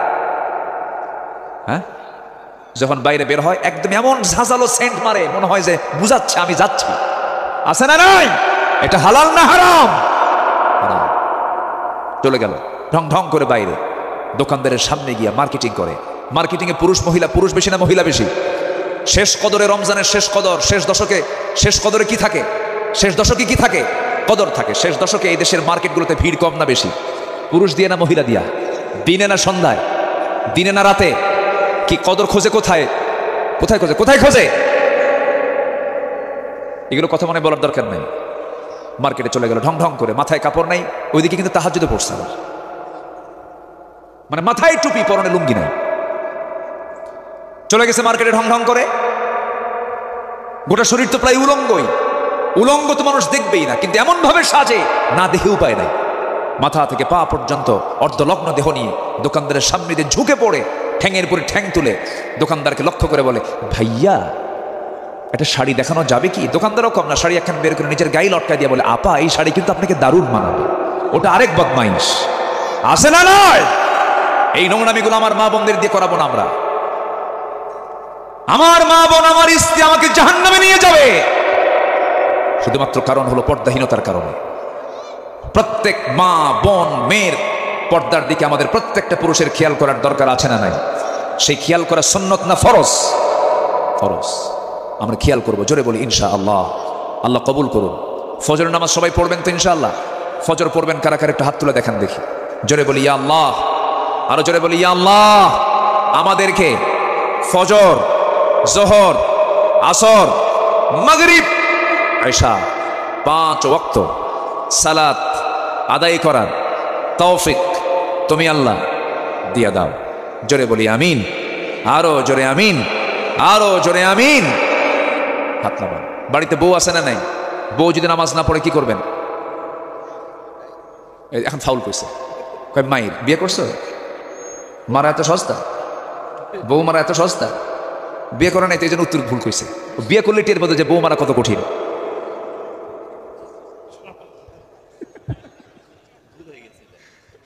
ভুল তো করবেই, বিয়ে তো করে নাই, এটাই তো ঠিক আছে। বউকে মারা যাবে না, বউকে মারা যাবে না। রাসূল কোন স্ত্রীকে মেরেছেন এমন কোন রেকর্ড নাই। বউকে মারবেন কেন? যারা বউকে মারে ওই পরিবারে কখনো শান্তি হয় না। ছেলের সামনে মারলে ওই ছেলে বড় হয়ে বাপকে মারবে। ও মায়ের শিখেছে যে, বুঝলেন না, আমার মারি মারে, থাম তোরেও মারি। এ ঠিক না, তাও মারা যাবে না। তাও ঠিক ঠিক কি আবার মারা যাবে না। বাপ মার কোনো বিচার সন্তান করতে পারে না। পৃথিবীর কোন আদালতে সন্তান কোনোদিন বাবার বিরুদ্ধে মামলা দিতে পারে না। ঠিক আছে না? কখনো না, নট অ্যালাউড। আমার নবীর সামনে এক সাহাবী এসে বলে, হুজুর আমার বাপ না এই, আর কইবি না কিছু। শুনতেনই না রাসূল। রাসূল শুনতেন না কোনো অভিযোগের কথা, কারণ সন্তান এবং বাবা এমন একটা জায়গার নাম, সন্তানকে যদি বাবা দিল থেকে দোয়া করে দেয় তার জন্য জান্নাত ওয়াজিব হয়ে যায়। আবার যদি বাপ মা যদি দিল থেকে সন্তানকে যদি বদদোয়া দিয়ে দেয় তার জন্য জাহান্নামটা ওয়াজিব হয়ে যায়। হুমা জান্নাতুকা ওয়া নারুকা। এই জন্য বাপ মা এমন একটা সেক্টরের নাম, বাপ মা খুশি আর শাজিম খুশি। জোরে বলেন সুবহানাল্লাহ। বাপ বড় না মা বড়? দেখো এটা উত্তর ফাইন দিছে তো। বাপ বড় না মা বড়? বাপ বড়। দেখছেন, এটা প্যাঁচ লাগাই দিচ্ছে, দেখতেছে। ভালো করে বলেন, বাপ বড় না মা বড়? ও ভাবছে বয়স, বুঝলেন? তবে উত্তর কিন্তু এটা রাইট। থামেন, বলতেছি, এটা রাইট বানায় দেবো আজকে। বাপ বড় না মা বড়? মা বড়। আচ্ছা বাপ মা, আমার আব্বা মসজিদে যা নামাজ পান নাই, আমার বাবা মসজিদে গিয়ে জামাতে নামাজ পড়তে পারেন নাই, কিন্তু জামাতে নামাজ তিনি ছাড়াবেন না। বাড়িতে আসছেন, ছেলে পেলেও কেউ নাই। বউকে বললো, বউ জামাতে নামাজে দাঁড়াবো, নামাজ পড়ি, জামাতে নামাজ পড়ি। বউ তুমি নামাজ পড়াও নাকি? বউ ইমাম হবে না স্বামী ইমাম হবে? তাহলে বাপ ইমাম হবে না মা ইমাম হবে? বড়কে এখন বাপ কইছে। গোটা পরিবারে গন্ডগোল লাগছে, বিচার বসবে। সেই বিচারে ছেলে আছে, মেয়ে আছে, নাতি আছে, পতি আছে, সব আছে। বাপ বসেছে, মা বসেছে। বিচারপতির আসনে বসবে কে? বলেন কে বসবে? বিচারপতি বড় না বিচার প্রার্থী বড়? এখন বলেন মা বড় না বাপ বড়? দেখেন, এটা জিতাই দিলাম কিন্তু আজকে। আমার বন্ধুগণ, না সমস্যা নাই, আমার বন্ধুগণ, আমি এখানে কাউকে ছোট চোখে দেখছি না। মাও বড়, বাবাও বড়। তবে হ্যাঁ, মার চাইতে বাবা হলেন বড়, আর মা হলেন মর্যাদার দিক থেকে বাবা বড়। বাবার মর্যাদা বেশি, মায়ের হকটা বেশি। আল্লাহ পাক হকের কথা বলে দিয়েছেন, হক বাড়িয়ে দিয়েছেন বাবার চাইতে 3 গুণ বেশি। মান্না হাক্কা বিহসনি সুহাবাতি। আমার জন্য সবচেয়ে উত্তম হকদারকে আমার রাসূল বলেন তোমার মা, তোমার মা, তোমার মা, তোমার বাবা। হকের দিক থেকে, কিন্তু সম্মানের দিক থেকে আল্লাহ রাব্বুল আলামিন মার চাইতে বাবার মর্যাদা বেশি বাড়ায় দিয়েছেন। জোরে বলেন সুবহানাল্লাহ। আল্লাহু আকবার। মা মার জায়গায়, মার হকটা কেন বেশি? মা দুধ খাওয়ান, মা ডেলিভারির যন্ত্রণা সহ্য করেন, মা 9টা মাস জীবন্ত মানুষ আর একজন জীবন্ত মানুষের পেটে টানেন। এই কষ্টগুলো বাপকে করতে হয় না, এটার জন্য 3 গুণ বেশি। তাফসীর আসছে, ব্যাখ্যায় আসছে। কিন্তু মর্যাদার দিক থেকে আপনি যদি বলেন বাবার মর্যাদা বেশি না মায়ের মর্যাদা বেশি, আল্লাহ রাব্বুল আলামিন বাবার মর্যাদাই বাড়ায় দিয়েছেন। জোরে বলেন সুবহানাল্লাহ। অর্থাৎ বাপ মা দুজন হলেন 2 চোখের মণি। সুবহানাল্লাহ বলেন। বাপ মাকে সমান চোখে দেখবো আমরা, জোরে বলি ইনশাআল্লাহ। অনেক সন্তান আছে মাকে কাছে টানে, বাপকে দূরে রাখে, ঠিক না? আবার কিছু কিছু মহিলা আছে ছেলেদেরকে সব কাছে টেনে নিয়ে বুড়াকে দূরে রাখে। এরকম কিন্তু বৃদ্ধা বয়স হয়ে যায়, ঠিক না? একটা ফ্যামিলির মূল গার্জিয়ান হচ্ছেন বাবা। বাবা বাবা, আল্লাহু আকবার বলেন। যে পরিবারে মহিলা মুরব্বী হয় খুব শান্তি। আস্তে কয় বলেন, শান্তি। মুরব্বী হতে হবে কার? বলেন, নারী না পুরুষকে? আউযু বিল্লাহি মিনাশ শাইতানির রাজীম। বিসমিল্লাহির রাহমানির রাহিম। سبح لله ما في السماوات وما في الأرض وهو العزيز الحكيم.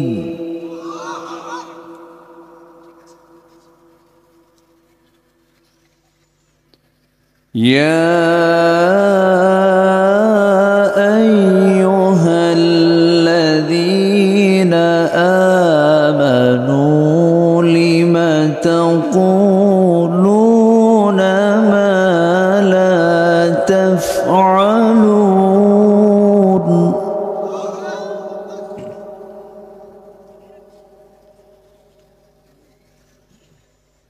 كبر مقتا عند الله أن تقولوا ما لا تفعلون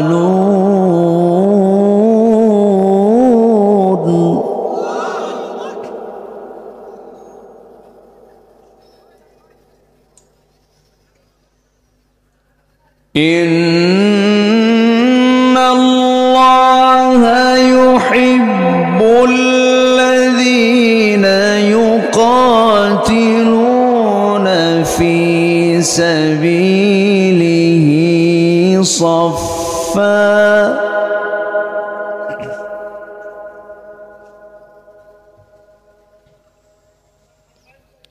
في سبيله صفا كأنهم بنيان مرصوص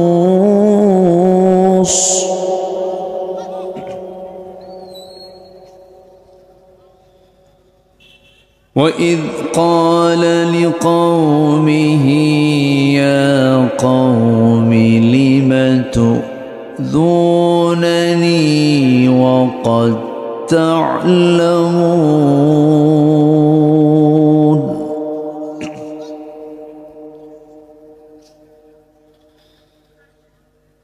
وقد تعلمون أني رسول الله إليكم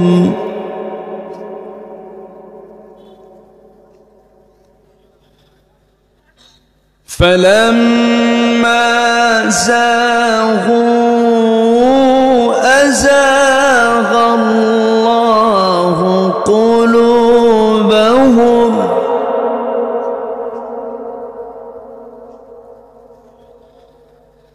والله لا يهدي القوم الفاسقين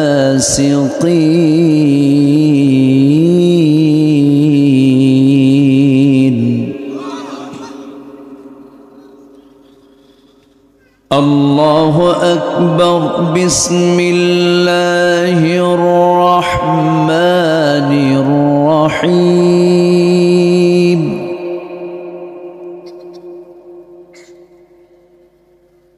إن الله وملائكته يصلون على النبي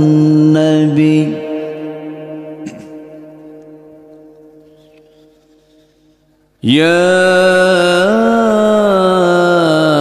أيها الذين آمنوا صلوا عليه وسلموا تسليما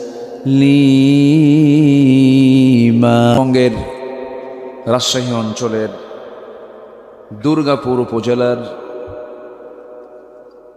বাগলপাড়া গভর্নমেন্ট স্কুল মাঠে অনুষ্ঠিত দশম বার্ষিকী তাফসীরুল কোরআন মাহফিল 2025 দুদিনব্যাপী মহৎ আয়োজনের সমাপনী দিবসের সম্মানিত সুযোগ্য সভাপতি জনাব আখতারুজ্জামান রেজা তালুকদার মহোদয়, আজকের মাহফিলের বরেণ্য অতিথি বরেণ্য সভাপতি জনাব মাওলানা কামারুজ্জামান, আমার পূর্বে কথা বলেছেন নন্দিত আলেম দ্বীন জনাব মাওলানা রেজাউল করিম উজ্জ্বল সাহেব, আজকের এই তাফসীর মাহফিলের বরেণ্য অতিথি দক্ষিণ এশিয়ার বৃহত্তম সংগঠন দক্ষিণ এশিয়ার বৃহত্তম ইসলামী সংগঠন বাংলাদেশ জামাত ইসলামীর রাজশাহী জেলার অ্যাসিস্ট্যান্ট সেক্রেটারি, আপনাদের এলাকার কৃতি সন্তান জননেতা জনাব নুরুজ্জামান লিটন সাহেব, আজকের মাহফিলের প্রধান আকর্ষণ যাদেরকে নিয়ে আজকের এই সাজানো গোছানো বর্ণাঢ্য আয়োজন, তাওহীদের পতাকাবাহী, কালেমার ঝান্ডাবাহী, দ্বীন ইসলামের নরসারদুল বীর মুজাহিদ, প্রাণ প্রিয় সম্মানিত দ্বীনী ভাইরা, আড়ালে বসে আছেন শ্রদ্ধেয়া সম্মানিতা মা বোনেরা। আলোচনার সূচনায় আনুষ্ঠানিকতার মধ্য দিয়ে আমার পক্ষ থেকে আবারও দিল খোলা সালাম, আসসালামু আলাইকুম ওয়া রাহমাতুল্লাহি ওয়া বারাকাতুহু। সবাই কেমন আছেন? আমাকে প্রশ্ন করলেন, আল্লাহ তাআলা আমাকে তো আপনার সাথে আপনার মতোই রেখেছেন। বলছি আলহামদুলিল্লাহ। আমার তো মুখ সাথে নিয়ে লাগতে হয়, বলুন তো একটু দূরে আমি নেব না মুখটা, এইভাবে রাখা যায়? হ্যাঁ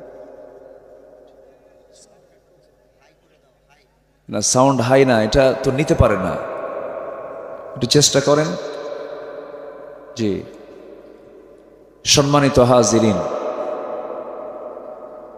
মহান রব্বুল আলামিনের শুকরিয়া যে মহান আল্লাহ সুবহানাহু ওয়া তাআলা আমাকে আপনাকে অসংখ্য লোকের মাঝ থেকে বাছাই করে এমন সুন্দর একটা আয়োজনে, সুন্দর একটি পরিবেশে, জান্নাতের টুকরায় যে মনিব আমাকে আপনাকে আসার বসার তৌফিক দিলেন, সেই মহান জাল্লা শানুহুর দরবারে আমরা সবাই লাখ কোটি শুকর আদায় করি। মুহাব্বাতান জোরালো কণ্ঠে বলে উঠছি আলহামদুলিল্লাহ। চিৎকার মেরে বলছি আল্লাহুম্মা ইন্নী আসআলুকা আল হুদা ওয়াত তুকা ওয়াল আফাফা ওয়াল গিনা। সবাই বলি আল্লাহুম্মা আইন্নি আলা যিকরিকা ওয়া শুকরিকা ওয়া হুসনি ইবাদাতিকা। আমরা আল্লাহ তাআলার শুকর আদায় করে নিলাম। সম্মানিত হাজিরিন, আমি আলোচনার সূচনায় মহান রব্বে করিমের পক্ষ থেকে নাজিল হওয়া আসমানি কিতাব মুকাম্মিলে নিজামে হায়াত, complete and balanced code of life, Al Quran আল মজিদের গুরুত্বপূর্ণ একটি সূরা, সূরাতুস সফ থেকে আমি প্রথম দিকের কয়েকটা আয়াতে কারিম আমি তেলাওয়াত করেছি। আয়াতগুলোকে সামনে রেখে কিছু কথা বলতে চাই। মহান রব্বে করিম, মহান রব্বুল আলামিন যেন আমার মুখ থেকে সেই কথাগুলো বের করে দেন যে কথাগুলো মুসলিম উম্মার জন্য এই মুহূর্তে দারুণ প্রয়োজন। সম্মানিত হাজিরিন,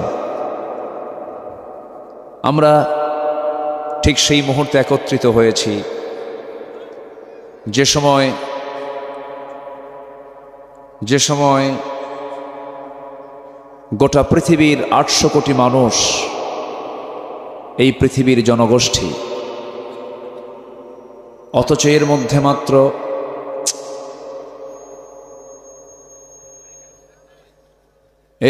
মাত্র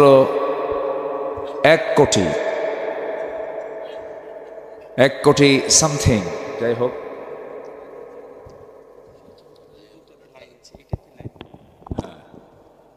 কি করব আমি মুখের মধ্যে নেব? আমি কি মুখে নেব? এটা মুখে চাচা আর মাথা ঠিক করতে পারে না। ত্রিমোহনী চৌমোহনী রাস্তার মাথায় আঁকাবাঁকা এরকম মোড়ে কিছু দোকান থাকে, ওই দোকানগুলো হচ্ছে গীবতের আড্ডাখানা। আমি কি ভুল বলছি? গীবতের আড্ডাখানায় বসে গেল, গীবত শুরু হয়ে গেল। রোজা রাখছে সারাদিন, ভালোই ছিল, গীবত করে, আবার বলে সারাদিন তো খাই নাই, কাজা সহ আদায় করে দে বিড়ি। বলেন তো আছে না নাই? আছে না নাই? যে রোজা আপনাকে গীবত ছাড়ায় না, যে রোজা আপনাকে বদভ্যাস ছাড়ায় না, সে রোজা রাখার কোনো প্রয়োজন নেই। বলেছেন মুহাম্মদ সাল্লাল্লাহু। রোজা কি শুধু রমজান মাসে না প্রত্যেক মাসেই আছে? বলেন বলেন বলেন বলেন। প্রত্যেক সপ্তাহেও আছে না নাই? প্রত্যেক সপ্তাহে কি বার? মাশাআল্লাহ, তুমি রোজা রাখো নাকি? এই ছেলের উত্তর দিল, দেখছেন, ছোট্ট বাচ্চা। অবশ্যই আদর্শের একটা পরিবার মনে হয় আছে এর সাথে। টাকা দেশেই রাখতো। দেশের টাকা যারা বাইরে পাচার করে তাদের মধ্যে ন্যূনতম মিনিমাম দেশপ্রেমটা নয়। সব পাচার করেছে। করবে না কেন? সংসার তো এই দেশে না, সংসার হলো ইউরোপে আর আমেরিকায়। আসতে কোন কেন? বিয়াই বাড়ি, শ্বশুর বাড়ি সব তো আমেরিকার, ইউরোপ। দেশে আর কোনো বৌমা খুঁজে পায় নাই, বোঝেন নাই? সব চলে গেছে ওই জায়গায়। আচ্ছা, স্বামী যদি মুসলমান হয় আর বউ যদি খ্রিস্টান হয়, বাচ্চার পরিচয় কি বলেন? রাজশাহীতে কম, হ্যাঁ, বাগলপাড়া আরও নাই, এখানেও বেশি বললেন। এটা গ্রাম বললাম তো আমি, আবার এখানে বেশি বেশি কোন কেন? আল্লাহ রাব্বুল আলামিন বলছেন, তুমি কেন সেই কথা বলতে যাও যেই কথার বাস্তবায়ন তোমার মধ্যে নাই? তুমি সেটাই বলবে যা তুমি করবে, যেটা করবে না তা তুমি বলবে না। আল্লাহ পাক কাজ এবং কথা কি দুই রকম চান না এক রকম চান? বলেন বলেন বলেন বলেন, এক রকম চান। ইমানদারদের বৈশিষ্ট্য তেমনটা হওয়ার কথা, কারণ ইমানদার কখনো ওয়াদাকে ভঙ্গ করবে না। ওয়াল্লাযীনা হুম লিআমানাতিহিম ওয়া আহদিহিম রাউন ওয়াল্লাযীনা হুম আলা সালাওয়াতিহিম ইউহাফিযুন উলাইকা হুমুল ওয়ারিসুন الذين يرثون الفردوس هم فيها خالدون। জোরে বলুন আল্লাহু আকবার। ইমানদার তো তারাই যারা তাদের আমানত ঠিক রাখবে, যারা তার ওয়াদা ঠিক রাখবে, এবং তারা করবে কি? নামাজের ব্যাপারে যত্নশীল হবে। এই সমস্ত বান্দাগুলোকে মহান রব্বুল আলামিন ওয়াদা করে বলছেন, এই সমস্ত বান্দাগুলো জান্নাতুল ফিরদাউসের ওয়ারিস হয়ে যাবে। ওয়াদা ঠিক রাখবে, আমানত ঠিক রাখবে। রাষ্ট্র ক্ষমতা একটা আমানত। রাষ্ট্র ক্ষমতা একটা কি বলেন তো? আমানত। রাষ্ট্র ক্ষমতা বড় একটা আমানত। যিনি রাষ্ট্রপতি হবেন তার মধ্যে পরপেরেশানি বেশি থাকবে। ইমামতি যিনি করবেন তার দায়িত্ব কম হয় না, বেশি হয়। বেশি হয়ে যায়। আপনি একা মুসল্লি নামাজ পড়ছেন, আপনার যদি কোনো ভুল হয় আপনার দায়টা আপনি দেখবেন, কিন্তু ইমাম যদি নামাজে দাঁড়ায়া যদি কোনো ভুল করে ফেলে সকল মুসল্লির দায় তার কাঁধে চলে আসবে। আমার বন্ধুগণ, রাষ্ট্রপতির সম্মান যেমন আল্লাহ পাক বেশি দিয়েছেন, আবার রাষ্ট্রপতি যদি কোনো ভুল করে ফেলে তারও শাস্তির পরিমাণও কম না বেশি? একজন খলিফার কথা মনে পড়ে গেল, সাইয়েদনা ওমর ফারুকের নাম সবাই শুনেছেন। ইসলাম গ্রহণের পূর্বে তিনি একজন একরোখা মানুষ ছিলেন। রাসূলকে মারার জন্য কেউ সাহস পায় না। বলা হলো কে মারবে? সাইয়েদনা ওমর ফারুক একাই দাঁড়ায় গেলেন, তরবারি নিয়ে দাঁড়ায় বলছ, ও আবু জেহেল, শুধু আমাকে অনুমতি দিয়ে দাও, মুহাম্মদের কাল্লা তোমার সামনে হাজির করে ফেলবো। রাসূলকে মারার জন্য যে লোকটা সিদ্ধান্ত নিয়ে নেয় সে লোকটা কেমন হতে পারে? কিন্তু রাসূলকে মারতে গিয়েই একটা জায়গায় দুর্বল হয়ে গেলেন, একটা জায়গায় তিনি পরাজয় হলেন। সে একটা জায়গায় কি বলেন? বলেন বলেন বলেন বলেন বলেন। একটা জায়গায় কোরআনের কাছে কি তিনি হেরে গেলেন। রাসূলকে মারতে বের হয়েছেন, রাসূলকে দুনিয়া থেকে বিদায় করে দেবেন এমন সিদ্ধান্ত নিয়ে ঘর থেকে বের হলেন, কিন্তু পারলেন না। মাঝপথে এক সাহাবী বললেন, ওমর তুমি কোথায় যাচ্ছ? রাসূলকে মারার জন্য যাই। তুমি কি জানো তোমার বোন ভগ্নিপতি কালিমা পড়ে মুসলমান হয়ে গেছে? লাইনটা অন্যদিকে নিয়ে চলে গেলেন। বোনকে মারতে মারতে রক্তাক্ত করে জমিনে ফেলে দেওয়ার পর বোন এবার বলে, ভাই তোমার দেহে যার রক্ত আমার দেহে সেই পিতারই রক্ত। আজকে তুমি আমাকে মারতে মারতে যদি দুনিয়া থেকে বিদায়ও করে দাও, ইমানের যে স্বাদ পেয়েছি ইমান থেকে এক চুল পরিমাণ তোমার বোন ফাতিমা দূরে যাবে না। ভাইয়ের মধ্যে দরদ চলে আসলো, হারে কি টান এটা। কিন্তু তিনি বাইরে যখন দাঁড়ানো ছিলেন, ভিতরে থেকে আওয়াজ পেয়েছেন, তিনি আল্লাহর কালাম কোরআনে কারীমের আওয়াজ পেয়েছেন। ওই সময় তার দিলটা নরম হয়ে গেছে। সচেতন মানুষ ওমর ফারুক ছিলেন। যখন তিনি শুনতে পেলেন ওই আয়াতগুলো, طه ما أنزلنا عليك القرآن لتشقى। এই আয়াত শোনার সঙ্গে সঙ্গে কোন গোপন টেলিযন্ত্রের মধ্য দিয়ে তার মুখ থেকে আপনা আপনি বের হয়ে গেছে, বোনকে ধরে বলছে, বোন রে ভুল হয়ে গেছে, মাফ করে দে, আমারে পড়ায় দে। আশহাদু আল্লা ইলাহা ইল্লাল্লাহু ওয়াহদাহু লা শারীকা লাহু ওয়া আশহাদু আন্না মুহাম্মাদান আবদুহু ওয়া রাসূলুহু। হেদায়েতের মালিককে বলেন, আসতে বলবেন না কে? আরে সে অমর এত শ্রেষ্ঠ মানুষ হয়ে গেলেন, রাষ্ট্র ক্ষমতায় যেদিন তিনি দায়িত্ব নিয়েছেন, সেই দায়িত্ব পাওয়ার পর দায়িত্বের দিন থেকে শুরু করে নিয়া মৃত্যুর দিন পর্যন্ত ওমরে ফারুক একটা রাতের জন্য তার পিঠটা বিছানায় লাগাতে দেন নাই। সারা রাত তিনি জনগণকে দেখতে বের হতেন, সারা রাত তিনি জনগণকে দেখার জন্য তিনি উদ্গ্রীব হয়ে থাকতেন, গোটা রাত তিনি পেরেশান থাকতেন, তিনি গোটা রাত্রি তিনি জনগণকে খেদমত করার জন্য দিওয়ানা হয়ে যেতেন। কারণ তিনি মনে করতেন, আমার জনগণ যদি আমার পক্ষে রায় দিয়ে দেয় আমি জান্নাত পাবো, আমার জনগণ যদি আমার বিপক্ষে রায় দেয় আমাকে জাহান্নাম যেতে হবে। এটাই হলো কার ভয়, কার জবাবদিহিতা? আল্লাহর সামনে জবাব দিতে হবে। এই চিন্তা যে শাসকের মধ্যে থাকবে, সেই শাসক কখনো খুনি হতে পারে না, ঠিক কিনা? আমরা খুনি কোনো শাসককে নিয়ে আসবো না, জালিম কোনো শাসককে আর ক্ষমতা আসতে দেব না। ডক্টর ইউনূস যে কেমনে আসলো, আল্লাহর মেহেরবানি, আলহামদুলিল্লাহ। গোটা পৃথিবীর সবচাইতে বড় একটা গণতান্ত্রিক রাষ্ট্র আমার দেশে, আমার দেশের পাশে সবচাইতে বড় গণতান্ত্রিক রাষ্ট্র ভারত। দিল্লির ছায়া নিয়ে ক্ষমতার মসনদে বসেছিলেন, সেই জায়গায় ডক্টর মোহাম্মদ ইউনূস সেই বিপদে আসছেন। আমার বিপদে পড়লে কোন দোয়া কই? কোন দোয়া বলেন তো, কোন দোয়া? আমার দেশের এখন সরকার প্রধানের নামও কি? ইউনূস। বিপদে পড়লেও, বিপদে আসছে ওকে ইউনূস। আল্লাহ একদম জায়গা মতো পাঠায় দিছে। আমি আমার বুদ্ধি বয়সে কোন রমজান মাসে দেখি নাই পেঁয়াজের দাম 30 টাকা ছিল। কি পিছনে কি? হ্যাঁ,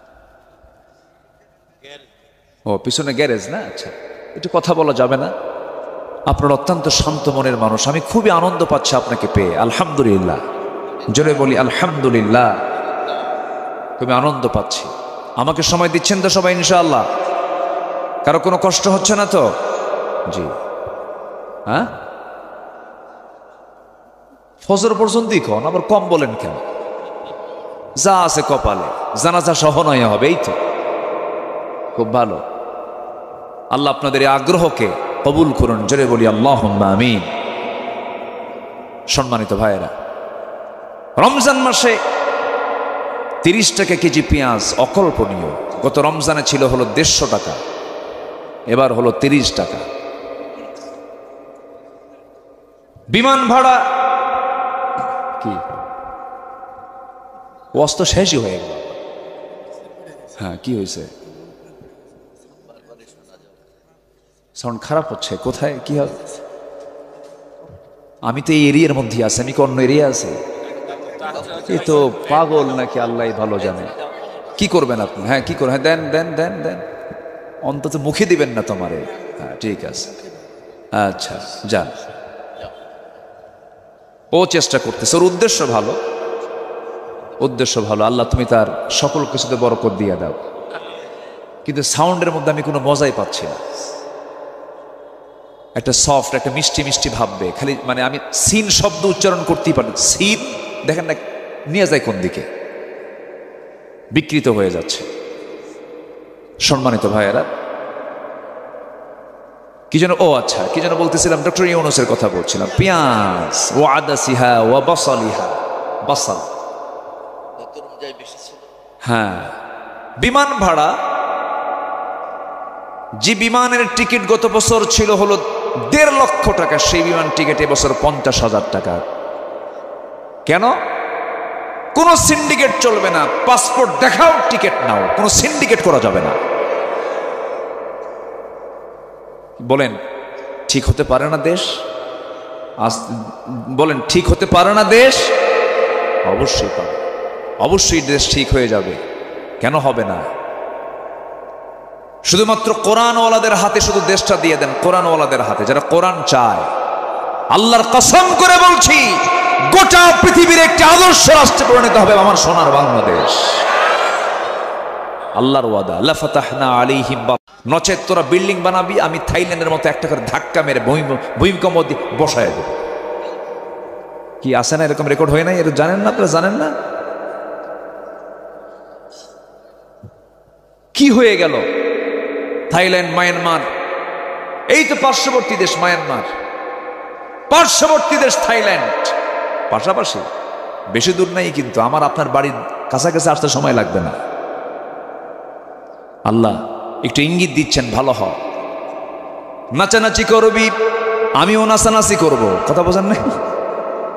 তুই নাচানাচি করবি, আমিও নাচানাচি করব। যেই সমাজে নাচ গান বাড়বে, সেই সমাজে আল্লাহর ভূমিকম্প বেড়ে যাবে। এই জন্য আল্লাহ রাব্বুল আলামিন বলছেন, গজব থেকে বাঁচার জন্য হারাম কাজ ছেড়ে দাও। যখন কোনো জনপদে গান বাজনা বেড়ে যায়, সুদের কারবার বেড়ে যায়, বেহায়াপনা বেড়ে যায়, তখন ভূমিকম্প গজব আকারে নাজিল করেন তিনি আমার কে?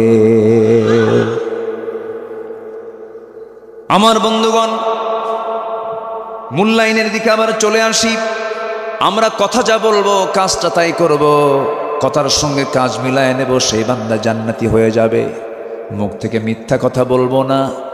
যদি আপনি আমাকে প্রশ্ন করেন, পৃথিবীতে আমি একটা আমল করে জান্নাত পেতে চাই, আমার রাসূল এক সাহাবীকে উত্তর দিয়েছিলেন, সাহাবী জীবনে কখনো মিথ্যা কথা বলবা না। কিন্তু আমার দেশে সবচেয়ে বেশি মিথ্যা কথা বলে কারা? বলেন বলেন তো, কারা বেশি মিথ্যা কথা বলে? বলে দেখছেন নেতারা। দেখেন উত্তর কিন্তু জনগণ বোঝে। কিন্তু আমি কিন্তু বলি নাই যে কে, আপনারাই কিন্তু উত্তর দিলেন কারা বেশি মিথ্যা কথা বলে। আমার বন্ধুগণ, অসৎ নেতৃত্ব, বাতিল নেতৃত্বের মুখে আমরা থুতু মারবো। এখন থেকে সচেতন হয়ে যাব। কারণ ঘর পোড়া গরু কি দেখলে ভয় পায়? বলেন বলেন, এই কথা আছে নাকি এলাকায় প্রচলন আছে না? আমরা আর ভুল করব না, আমরা আর ভুল পথে যাব না।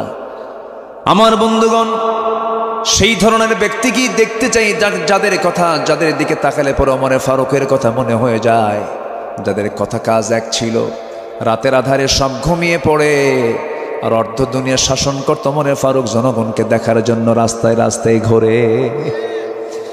আমার জনগণগুলো কেমন আছে?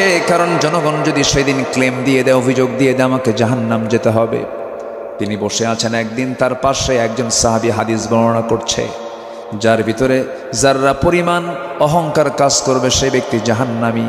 ওমর ফারুক সেখান থেকে লাফ মেরে গিয়ে জমিনে পড়ে গেলেন, ধুলাই মলিন হলেন, গোটা শরীর ধুলা দিয়ে মাখায় বলছেন, ওমর তোমার মধ্যে অহংকার চলে এসেছে, তুমি খলিফাতুল মুসলিমিন। এই করে রোনাজারি করছেন, কাঁদতেছেন। আকাশের দিকে তাকায় দুটো হাত তুলে বলছেন, আকাশের মালিক আল্লাহ, আমার মনে হয় গোটা পৃথিবীর যত মানুষ এই পৃথিবীতে তুমি আল্লাহ পাঠাইছ, সব ব্যক্তিকে তুমি যদি জান্নাত দিয়া একজন ব্যক্তিকে যদি জাহান্নাম দাও, আমার মনে হয় সেই একজন ব্যক্তি জাহান্নামে যাও, যে ব্যক্তি সেই ব্যক্তি হলাম আমি ওমর। নিজেকে কত দুর্বল মনে করেছেন তারা। সাইয়েদনা ওমর ফারুক একদিন আমার নবীর সিলেকশন দেওয়া এক সাহাবী হুযায়ফা রাদিয়াল্লাহু তাআলা আনহু, যিনি মুনাফিকের তালিকা নিয়ে ঘুরতেন, রাসূল তার কাছে মুনাফিকের তালিকা রেখেছিলেন। তিনি শুধু জানতেন মুনাফিক মদিনার কারা কারা। সেই সাহাবীর কাছে ওমর ফারুক একদিন কেঁদে কেঁদে বলছেন, ভাই হুযায়ফা, দেখো তো ওই মুনাফিকের তালিকায় আমি ওমর, আমার নামটা আছে নাকি? দেখো তো আমার নামটা আছে নাকি? হুযায়ফা কেঁদে কেঁদে বলেন, ভাই ওমর, আপনি কেমন করে এই কথা বলছেন? আপনার নাম যদি মুনাফিকের তালিকায় থেকে যায়, পৃথিবীর কোনো মানুষ তো ভালো থাকার কথা নয়, আপনার নাম কেন থাকবে? ওমর ফিল জান্নাহ, আবু বকর ফিল জান্নাহ, রাসূল বলে দিয়েছেন। সঙ্গে সঙ্গে ওমর বলছেন, ভাই রে, আমার মনে হয় আমার যে চরিত্র, আমার যে আচরণ, আমার যে ব্যবহার, আমার মনে হয় আমি মুনাফিক হয়ে গেছি। নিজেকে নিয়ে তারা কত বড় পেরেশান ছিলেন। নিজেকে তারা বড় আসামি মনে করতেন। সাইয়েদনা ওমর ফারুক রাদিয়াল্লাহু তাআলা আনহুর তাকওয়া কত মজবুত ছিল। ঘোড়া কিনতে গেছেন একদিন। কি কিনতে গেছেন বলেন? ঘোড়া কিনতে গেছে। এখন মানুষ হোন্ডা কিনতে, আগের মানুষ কি কিনতে যেত? ঘোড়া কিনতে যেত। এখন তো ঘোড়ার প্রয়োজন হয় না, এখন হোন্ডার প্রয়োজন হয়। তখন ছিল নিত্য প্রয়োজন ঘোড়া। ঘোড়া কেনার জন্য বাজারে চলে গেছেন। ঘোড়া বিক্রেতার কাছে সব লেনদেন ক্লিয়ার হয়ে গেছে। ঘোড়া তিনি বুঝে নিয়েছেন, টাকাও তিনি দিয়ে দিয়েছেন। ক্রয় বিক্রয় শেষ, চুক্তি শেষ। ক্রয়কৃত ঘোড়া কিনে তিনি ঘোড়ার পিঠে চড়ে কয়েক মাইল যাওয়ার পথেই ওই ঘোড়ার 4টা পা অকেজো হয়ে পড়ে গেল। ঘোড়ার উঠতে পারে না। সাইয়েদনা ওমর ফারুক রাদিয়াল্লাহু তাআলা আনহু আহত সেই ঘোড়াটাকে নিয়ে, অসুস্থ সেই ঘোড়াটাকে নিয়ে সঙ্গে করে ওই বিক্রেতা ঘোড়াওয়ালার কাছে এসে বলতেছে, ঘোড়াওয়ালা তুমি আমাকে কি ঘোড়া দিলা? এই ঘোড়া আমি নেব না, ফেরত নিয়ে নাও। কারণ অসুস্থ ঘোড়া তুমি আমাকে দিয়ে টাকা নিয়েছো, তুমি ফাঁকি দিয়েছো, এই ঘোড়াটা তুমি ফেরত নিয়ে আমাকে টাকাটা দিয়ে দাও। ঘোড়াওয়ালা বলছে, আমিরুল মুমিনিন আল্লাহর কসম করে বলি, আমি আপনাকে সুস্থ ঘোড়া দিয়েছি, আপনি ভুল বুঝতে পারছেন। আমি এই ঘোড়ার টাকা আপনাকে ফেরত দেব না, কারণ ক্রয় বিক্রয় চুক্তি সম্পূর্ণ হয়ে গেছে। ওমর ফারুক খেপে গেলেন, রেগে গেলেন। এবার ঘোড়া বিক্রেতা বলছে, ঠিক আছে, আপনার দোষ নাই, আমারও দোষ নাই, চলুন আমরা আদালতে যাই। কোথায় যাই? ইবনুল হারিস আল কিন্দি রাহমাতুল্লাহি আলাইহি তিনি সে আদালতের চেয়ারে বসা আছেন। ওমর ফারুক রাদিয়াল্লাহু আনহু যখন আদালতের প্রাঙ্গণের ভিতরে যখন চলে গেছেন, সামনে যখন চলে গেছেন, বিচারপতি তাকে দেখা মাত্রই দাঁড়ায় গেছেন। দাঁড়িয়ে বলছেন, আমিরুল মুমিনিন আপনি এই জায়গায় কেন? কি হয়েছে আপনার? ওমর ফারুক বলছেন, বিচারপতি তুমি যেখানে বসে আছো সেখানেই বসে থাকো। আমি ওমর, আমাকে দেখে বিচার করো না, সঠিক বিচারটা তুমি দিয়ে দাও। জোরে কোন সুবহানাল্লাহ। ব্যক্তির চেহারা দেখে বিচার না আইন দেখে বিচার? আর আমার দেশে বিচার হয়েছে আজ পর্যন্ত কি দেখে? চেহারা দেখে। লিমা তাকুলুনা মা লা তাফআলুন, তুমি যা বলো তা কেন করো না? আবার সেটা কেন করো যা তুমি বলো না? আমার বন্ধুগণ, ওমর ফারুক রাদিয়াল্লাহু তাআলা আনহু সামনে দাঁড়ায় গেলেন। ঘোড়া বিক্রেতা বিচারপতির সামনে অভিযোগ দিয়ে দিলেন। অভিযোগটা তিনি শুনলেন, ওমর ফারুকের কথাও তিনি শুনলেন। বিচারপতি এই দুজনের কথা শোনার পরে এবার বলছেন, আমিরুল মুমিনিন আল্লাহর কসম করে বলি, বিচার করতে নিয়ে কোনো ব্যক্তি দেখি না, আমি আল্লাহকে দেখি। ইয়া আমিরুল মুমিনিন, আজকে আমি বিচারে বসেছি, আমি আপনাকে দেখি বিচার করছি না, তবে ফলাফল যেটা যাচ্ছে সেটা আপনার বিরুদ্ধেই চলে যাচ্ছে। কারণ ঘোড়া আপনি কিনেছেন, বুঝে শুনে কিনেছেন, টাকা দিয়েছেন, সুস্থ ঘোড়া পেয়েছেন।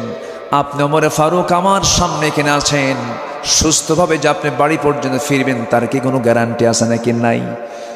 মানুষ যে কোনো মুহূর্তে অসুস্থ হতে পারে, যেটা প্রাণী সেও যে কোনো সময় অসুস্থ হতে পারে। সুস্থ ঘোড়া আপনি কিনে নিয়েছেন, বুঝে পেয়েছেন, আপনার মালিকানা যাওয়ার পর অসুস্থ হয়ে পড়েছে, কোনো ক্রমেই ঘোড়া বিক্রেতা আপনাকে টাকা ফেরত দেবে না। আপনি অসুস্থ হয়েছে, আপনার মালিকানায় চলে যাওয়ার পরে অসুস্থ ঘোড়ার মালিক আপনি এখন অসুস্থ ঘোড়া নিয়ে বাড়ি চলে যান। সুবহানাল্লাহ বলবেন না? সাইয়েদনা ওমর ফারুক রাদিয়াল্লাহু তাআলা আনহু মুসকে হাশিমের আদালত প্রাঙ্গণ ত্যাগ করলেন, সোজা বাড়িতে চলে গেলেন। পরের দিন সকালবেলা তিনি মন্ত্রী বৈঠকে বসলেন, মাজলিস শুরার বৈঠকে বসলেন, পরামর্শ সভার বৈঠকে বসে সবাইকে লক্ষ্য করে বললেন, আমি একজন বিচারপতি পেয়েছি গতকালকে, যে বিচারপতি কোনো ব্যক্তিকে দেখে বিচার করে না, সে আইন দেখে বিচার করে। সেই কাজী সুরাহিকে আঞ্চলিক বিচারপতি না বানায়া তার সাহসিকতার কারণে আমার বিরুদ্ধে সে রায় দেওয়ার সাহস পেয়েছে, তাকে চিফ জাস্টিসের পদে আমি তাকে বসায়া দিলাম। জোরে কোন সুবহানাল্লাহ। খলিফার বিরুদ্ধে রায় দিলে পরে তার প্রমোশন হয়। আর আমার দেশের কোনো বিচারপতি যদি রাষ্ট্রের বিরুদ্ধে একটু যায়, পাগলা বানায়া বাইরে পাঠায় দেয়। হ্যাঁ, এসকে সিনহা। হ্যাঁ, কথা বলবো, কথা অনেক আছে। আমাকে সময় দিচ্ছেন তো? জোরে বলি ইনশাআল্লাহ। তাহলে ইমানদারের কথা আর কাজ হবে দুই না এক। যে নেতৃত্বে কথা কাজের মিল নাই, সেই নেতৃত্বের মুখে আমরা জুতা মারি, মানবো না। ওগুলো সব দেখা শেষ। দুই একজন করে চলে যাচ্ছেন না বলেই। এই যে কেউ চলে গেল একজন, যাচ্ছেন? কি জরুরি কাজ? কোনো কাজ নাই, বসেন।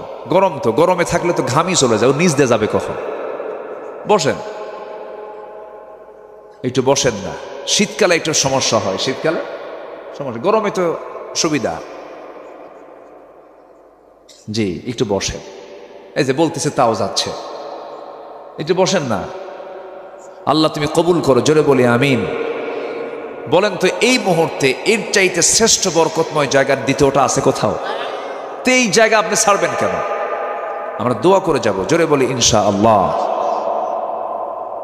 3 নম্বর আয়াতে এখন আসে। 2টা আয়াত কিন্তু আমি শেষ করেছি, এক রাত তো একটু একটু করে বলি, আমাকে শেষ করতে হচ্ছে। অনেক লম্বা লম্বা কথা ছিল, মুনাফিকদের বৈশিষ্ট্য কি হতে পারে, তারা কোন আচরণের হতে পারে, তাদের তবিয়ত কি, অনেক কথা ছিল। এখন 3 নম্বর আয়াতে আসে। ওই কথা আর কাজ যার মিল নাই, এটা কি, এটা কত বড় অপরাধ আল্লাহ বলছেন। আল্লাহ রাব্বুল আলামিন বলেন, كبر مقتا عند الله أن تقولوا ما لا تفعلون। আল্লাহর কাছে এই কাজটা বড় মারাত্মক গুনার কাজ।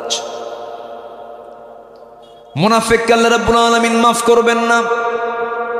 মুনাফিককে যে জাহান্নাম দেওয়া হবে, জাহান্নামের উপরে থাকবে না নিচে থাকবে? বলেন, মুনাফিকরা কোথায় থাকবে, উপরে না নিচে?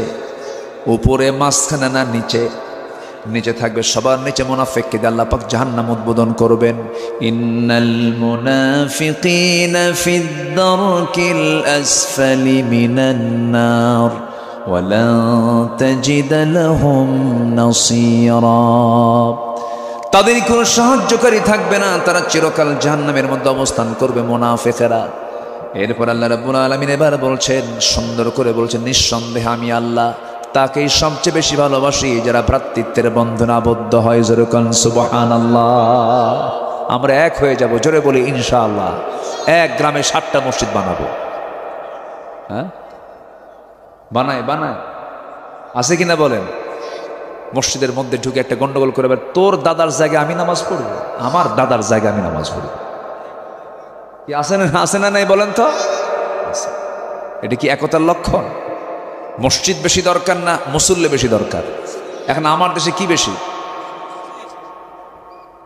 লক্ষণ ভালো না তো, লক্ষণ খারাপ। মসজিদগুলোর চেহারা কি, ওরে বাপরে বাপ, শীতাতপ নিয়ন্ত্রিত, কার্পেটিং করা, টাইলস দিয়ে ঝলমল। ফজরের মুসল্লি 3 জন, ইমাম মুয়াজ্জিন খাদেম। আমি কি ভুল বলতেছি? ইমাম মুয়াজ্জিন খাদেমও থাকতো না যদি তার চাকরি না থাকতো। বাস্তব এটা। এবং মসজিদগুলো হয়ে গেছে এত কমার্শিয়াল, মানে এত রেডিমেড। মসজিদের দরজা 24 ঘন্টা খোলা থাকবে, আজান দেয়, নামাজ পড়ে, 10 মিনিটও যায় না বন্ধ। আমি কি ভুল বলতেছি? কেন বন্ধ থাকবে? মসজিদ ওপেন থাকবে। হয়তো বলবেন হুজুর ফ্যান যে চুরি করে। সমস্যা তো আমার দেশে মানুষ বেশি না চোর বেশি? মসজিদের মাইক নিয়ে চলে যাবে, আজান দিবি, আজান দিতে দেবো না, যা, মাইক নিয়ে চুরি করে চলে যাবে। ব্যাটারিও নেয়, কোথায় যাবে না, ঘড়িও নেয়। দেখেন কি চিত্র আমার দেশে। মুসল্লি যায়, মুসল্লির টেনশন, জুতা হাতে নিয়ে যদি না যায় নামাজ হয় মুশকিল। নতুন জুতা কিনছে, হয়তোবা 2000 টাকা দিয়ে জুতা কিনছে, বাহিরে রেখে আসে, নামাজ হবে? মহা টেনশন। জুতার সামনে রেখেও টেনশন। যদি সামনে রাখে রুকুতে যায়, ভাবে আমি তখন দেখি না, এখন এই মুহূর্তে যদি নিয়ে যায়। আমারই ঘটছে। আমি যাব 2015 সালে হজে, 2015 সালে হজে যাব। আমার ফ্লাইট রাত 3টায়। তা আমি বাইতুল মোকাররমের নিচতলা থেকে 1 জোড়া জুতা কিনলাম। নিচতলা থেকে, বাইতুল মোকাররমের নিচে কিন্তু মার্কেট। 1 জোড়া জুতা কিনে আমি এশার নামাজ পড়ার জন্য মসজিদে ঢুকছি। ওই মসজিদের যে পিলার আছে, পিলারের কোনায় রেখে নামাজে দাঁড়ালাম। নামাজ শেষে দেখি জুতা নাই। কি কথা কি বুঝতেছেন? বুনয়ানুম মারসুস। আল্লাহ রাব্বুল আলামিন ওই সমস্ত বান্দাগুলোকে সবচেয়ে বেশি ভালোবাসেন যারা আল্লাহর পথে সংগ্রাম করে, একা একা না কাতারে কাতারে? কাতারে কি একজন থাকে না অনেকে থাকে? এটা কি একক কাজ না সংঘবদ্ধ কাজ? আল্লাহ রাব্বুল আলামিন এই সাফফান শব্দকে চুজ করে এই সূরার নাম করেছেন সূরাতুস সাফ। আল্লাহ রাব্বুল আলামিন বলেন, ইন্নাল্লাহা ইউহিব্বুল্লাযীনা ইউকাতিলুনা ফি সাবিলিহি সাফফান কাআন্নাহুম বুনয়ান। সম্পদ রেখে যাচ্ছে, আমার মনে হয় এগুলো আমার জান্নাতের কারণ হবে না। তবে আল্লাহ তোমার কাছে বলি, বদর যুদ্ধে আমি কাপড় নিয়ে অংশগ্রহণ করেছিলাম। ও আমার ভাইয়েরা, বদর যুদ্ধে যে কাপড় নিয়ে আমি অংশগ্রহণ করে যুদ্ধ করেছি, তোমরা আমাকে মৃত্যুর পরে এই বদরের কাপড়টা দিয়ে আমাকে দাফন করে দিবে। আমি আল্লাহকে বলবো, আল্লাহ তোমার জমিনে তোমার দিন কায়েমের জন্য এই কাপড় দিয়ে আমি যুদ্ধে অংশগ্রহণ করেছিলাম, আল্লাহ যেন আমাকে মাফ করে দেয়। আমার বন্ধুগণ, আমার ভাইয়েরা, তাওয়াক্কুল ছাড়া কোনো উপায় নাই। ভরসা আল্লাহর উপরে রাখতে হবে, কখনো ভরসা ছাড়া যাবে না। অসম্ভবকে সম্ভব করতে পারেন তিনি আমার কে? আল্লাহ পাক পারেন অসম্ভবকে সম্ভব করতে। ওয়া মান ইয়াতাওয়াক্কাল আলাল্লাহ ফাহুয়া হাসবুহ ফাবিমা রাহমাতিন মিনাল্লাহি লিনতা লাহুম ওয়ালাউ কুনতা ফাযযান গালিযাল কলব لانفضوا من حولك فاعف عنهم واستغفر لهم وشاورهم في الأمر فإذا عزمت فتوكل على الله إن الله يحب المتوكلين। সূরা আলে ইমরান আয়াত নম্বর 159। আল্লাহ রাব্বুল আলামিন বলছেন, ওই সমস্ত বান্দাকে আমি আল্লাহ দারুণ ভালোবাসি যে সমস্ত বান্দাগুলো আমার প্রতি তাওয়াক্কুল করে। তাহলে চলে গেল 3 নাম্বার। 1 নাম্বার হলো আল্লাহ তাকে ভালোবাসেন যে বান্দা কি করে, আল্লাহর পথে ভ্রাতৃত্বের বন্ধন তৈরি করে জিহাদ করে, সংগ্রাম করে, আল্লাহ তাকে ভালোবাসেন। নাম্বার 2 হলো যারা তাওয়াক্কুলকারী। 2 নাম্বারে চলে গেল। নাম্বার 3 হলো যারা ইহসান করবে, উদারতা দেখাবে, সংকীর্ণতা যার মধ্যে স্থান পাবে না। ইহসান যারা করবে, দয়া পরবশ যারা হবে, আল্লাহ পাক তাদেরকে মাফ করবেন। ওয়া আনফিকু ফি সাবিলিল্লাহ ওয়া লা তুলকু বিআইদিকুম ইলাত তাহলুকা ওয়া আহসিনু ইন্নাল্লাহা ইউহিব্বুল মুহসিনিন। জোরে বলুন আল্লাহু আকবার। নাম্বার 4 হলো যারা ন্যায়পরায়ণ যারা হবে, ইনসাফ যারা কায়েম করবে, যারা আদালত কায়েম করবে। সাম্মাউনা লিল কাযবি। আল্লাহ রাব্বুল আলামিন আয়াতের শেষ অংশের দিকে বলছেন, ওয়া ইন হাকামতা ফাহকুম বাইনাহুম বিল কিসত ইন্নাল্লাহা ইউহিব্বুল মুকসিতিন। জোরে বলুন আল্লাহু আকবার।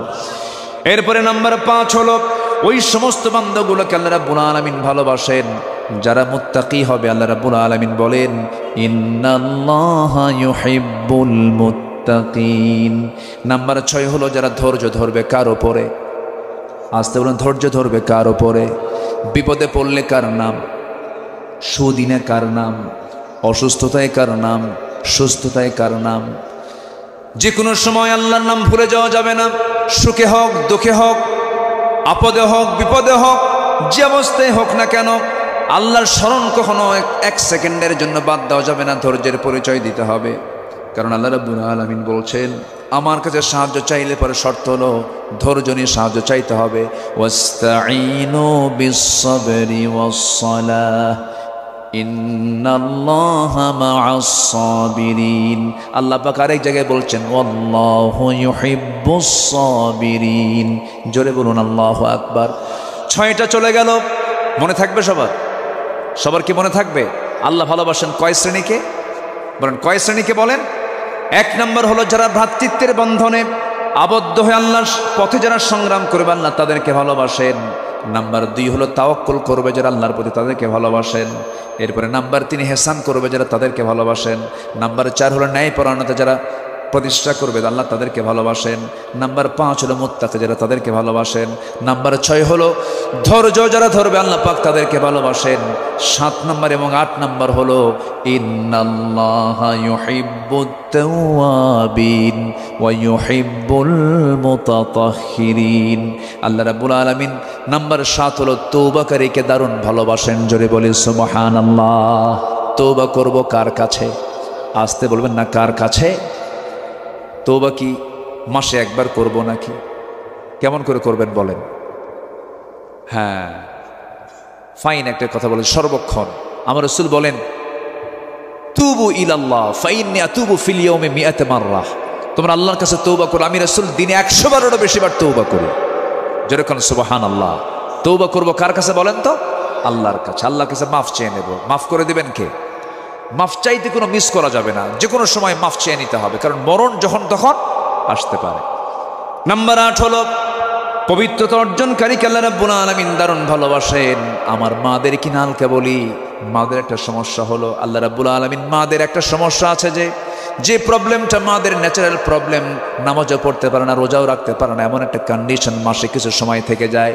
আল্লাহ রাব্বুল আলামিন সুন্দর করে বলছেন ইয়াসআলুনাকা আনিল মাহিদ قل هو أذى فاعتزلوا النساء في المحيض ولا تقربوهن حتى يطهرن فإذا تطهرن فأتوهن من حيث أمركم الله إن الله يحب التوابين ويحب المتطهرين জোরে বলুন আল্লাহু আকবার। মেয়েদের একটা প্রবলেম হলো, আল্লাহ পাক তাদেরকে ঋতুস্রাব দিয়েছেন। ঋতুস্রাব হয়ে গেলে পরে, মাসিক অসুখ হয়ে গেলে পরে তার নামাজ আল্লাহ পাক মাফ করে দিয়েছেন, তার নামাজ পড়তে হয় না। সর্বনিম্ন হলো 3 দিন 10 দিন পর্যন্ত, কিন্তু মেয়েরা 10 দিন ঠেলে ঠেলে 20 দিন নিয়ে যায়। এই আছে না? নাই বলেন তো? এই প্রবলেম আছে? আছে, মারাত্মক সমস্যা। আমার মা, এগুলো করা যাবে না, মারাত্মক গুনার কাম হয়ে যাবে, জাহান্নাম যেতে হবে। 10 দিন পার হওয়ার পরও যদি আপনার প্রবলেম দেখা যায়, এটা হবে রোগ, এটা হবে ইস্তেহাজ, এটা হবে আপনার জন্য সমস্যা, ডাক্তারের চিকিৎসা নিতে হবে, কিন্তু আপনার নামাজ মাফ হবে। আসতে বলুন, নামাজ মাফ হবে হবে না। আপনাকে গোসল করে নামাজের জন্য প্রিপারেশন নিয়ে নিতে হবে। আমার মায়েরা, জান্নাত আপনার জন্য খুবই সহজ ছিল, কিন্তু মেয়েদের জন্য জান্নাতটা কঠিন হয়ে গেছে, কারণ মেয়েরা অধিকাংশ জাহান্নামে যাবে। অথচ আল্লাহ রাব্বুল আলামিন মেয়েদের দায়িত্ব দিয়েছেন কম। পুরুষ নারীকে চালাবে না, নারী পুরুষকে চালাবে। অনেকে সন্দেহ করতেছেন, হুজুর দরকার নেই, বড়াই চালাক আমাদের। কে চালাবে? নারী পুরুষকে চালাবে না পুরুষ নারীকে চালাবে? পুরুষ নারীকে চালানো কি সুন্নত, নফল না ফরজ? বলেন, জোরে বলেন, জোরে বলেন। মহিলা যদি স্বামীকে না চালায় কোনো গুনাহ হবে? আসতে কোনো গুনাহ হবে? এরপরও মেয়েরাকে আমাদের কোনো দামই নেই। মেয়েরা মেহমানের মতো খাবে, মেয়েরা রাজকীয়ভাবে থাকবে, তাদের কামায়ের চিন্তা নাই, কোনো টেনশন নাই। আমরা হলাম চাকর, ওরা হলো রাজরানী। এরপরেও কেন আমরা রাজরানী হব না? তোরা যদি চাকর হস, আমরা হব চাকরানী। কি হব? চাকরানী। চাকরি করতে যায়, রিসিপশনে চাকরি পায়। কিসে চাকরি পায়? রিসিপশনে। অফিসার রিসিপশনে বসে থাকে, চুল ছেড়ে দিয়া, ঠোঁটে লিপস্টিক, চোখে কাজল লাগায়, আশকারা মাস্কারা, যুবকের তো কাম সারা, বসে আছে। কোন একটা ক্লায়েন্ট অফিসের মধ্যে ঢুকলো, ঢুকা মাত্রই চট করে দাঁড়ায় বলে, আসসালামু আলাইকুম, এনি প্রবলেম? এই এরকম মহিলা আছে না? বলেন তো, আছে না? নেই? মেয়েদেরকে এই ডিউটি, আল্লাহ পাক মেয়েদেরকে এই ডিউটি দিয়েছেন না। মেয়েরা আতর লাগাবে, মেয়েরা সুগন্ধি লাগাবে। কার নাকে লাগানোর জন্য? বলেন, কার নাকে? স্বামীর নাকের আগে কি আতর লাগায়? স্বামীর নাকে লাগুক আতরের গন্ধ, সে আতর কি স্বামীর নাকে লাগায়? কারে লাগায়? হ্যাঁ, যখন বাইরে বের হয় একদম এমন ঝাঁঝালো সেন্ট মারে, মনে হয় যে বুঝাচ্ছে আমি যাচ্ছি। আছে না নাই? এটা হালাল না হারাম? হারাম। চলে গেল ঢং ঢং করে বাইরে, দোকানদারের সামনে গিয়া মার্কেটিং করে। মার্কেটিংয়ে পুরুষ মহিলা, পুরুষ বেশি না মহিলা বেশি? শেষ কদরে, রমজানের শেষ কদর, শেষ দশকে, শেষ কদরে কি থাকে? শেষ দশকে কি থাকে? কদর থাকে। শেষ দশকে এই দেশের মার্কেটগুলোতে ভিড় কম না বেশি? পুরুষ দিয়ে না মহিলা দিয়া? দিনে না সন্ধ্যায়? দিনে না রাতে? কি কদর খোঁজে কোথায়? কোথায় খোঁজে? কোথায় খোঁজে? এগুলো কথা মনে বলার দরকার নাই। মার্কেটে চলে গেল ঢং ঢং করে, মাথায় কাপড় নাই, ওইদিকে কিন্তু তাহাজ্জুদে পড়ছে আবার, মানে মাথায় টুপি, পরনে লুঙ্গি নাই, চলে গেছে মার্কেটে ঢং ঢং করে। গোটা শরীর তো প্রায় উলঙ্গই, উলঙ্গ তো মানুষ দেখবেই না, কিন্তু এমন ভাবে সাজে না দেখে উপায় নাই। মাথা থেকে পা পর্যন্ত অর্ধলগ্ন দেহ নিয়ে দোকানদারের সামনে দিয়ে ঝুঁকে পড়ে ঠ্যাঙের উপরে ঠ্যাং তুলে দোকানদারকে লক্ষ্য করে বলে, ভাইয়া একটা শাড়ি দেখানো যাবে কি? দোকানদারও কম না, শাড়ি একখান বের করে নিজের গায়ে লটকায় দিয়ে বলে, আপা এই শাড়ি কিন্তু আপনাকে দারুণ মানাবে। ওটা আরেক বদমাইশ আছে না নয়? এই নোংরামিগুলো আমার মা বোনদের দিয়ে করাবো না আমরা। আমার মা বোন, আমার স্ত্রী আমাকে জাহান্নামে নিয়ে যাবে শুধুমাত্র কারণ হলো পর্দাহীনতার কারণে। প্রত্যেক মা বোন মেয়ের পর্দার দিকে আমাদের প্রত্যেকটা পুরুষের খেয়াল করার দরকার আছে না নাই? সেই খেয়াল করা সুন্নত না ফরজ? ফরজ। আমরা খেয়াল করব, জোরে বলি ইনশাআল্লাহ। আল্লাহ কবুল করুন। ফজরের নামাজ সবাই পড়বেন তো ইনশাআল্লাহ? ফজর পড়বেন কারা কারা, একটু হাত তুলে দেখান দেখি। জোরে বলি ইয়া আল্লাহ, আরো জোরে বলি ইয়া আল্লাহ। আমাদেরকে ফজর, জোহর, আসর, মাগরিব, ইশা 5 ওয়াক্ত সালাত আদায় করার তৌফিক তুমি আল্লাহ দিয়া দাও। জোরে বলি আমিন, আরো জোরে আমিন, আরো জোরে আমিন। হাত নামান। বাড়িতে বউ আছে না নাই? বউ যদি নামাজ না পড়ে কি করবেন? এখন ফাউল করছে, কয় মায়ের বিয়ে করছো, মারা এত সস্তা, বউ মারা এত সস্তা, বিয়ে করা নাই তো এই জন্য উত্তর ভুল কইছে। বিয়ে করলে টের বোঝে যে বউ মারা কত কঠিন।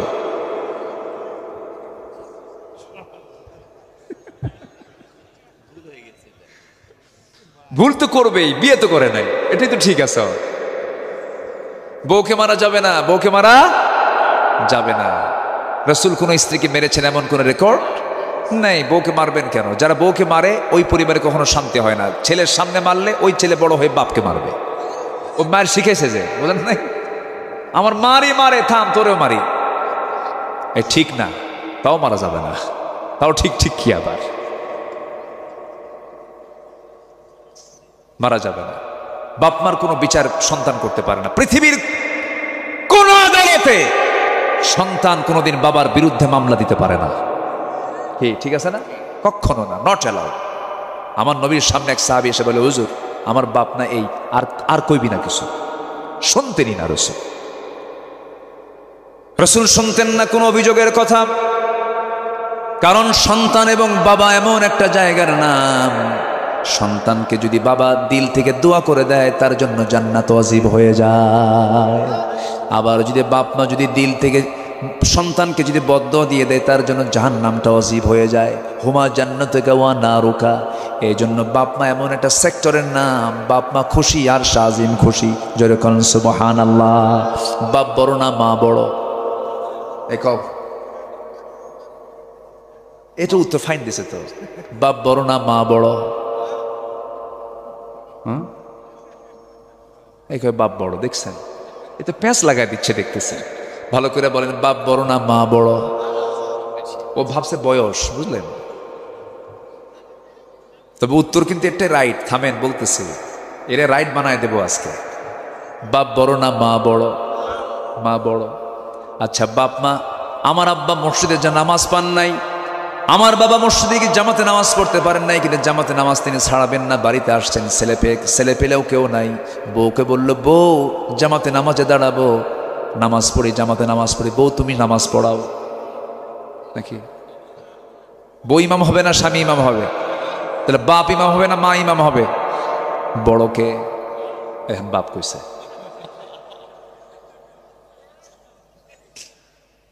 গোটা পরিবারে গন্ডগোল লাগছে, বিচার বসবে। সেই বিচারে ছেলে আছে, মেয়ে আছে, নাতি আছে, পতি আছে, সব আছে। বাপ বসেছে, মা বসেছে। বিচারপতির আসনে বসবে কে? বলেন কে বসবে? বিচারপতি বড় না বিচার প্রার্থী বড়? এখন বলেন মা বড় না বাপ বড়? দেখেন, এটা জিতাই দিলাম কিন্তু আজকে। আমার বন্ধুগণ,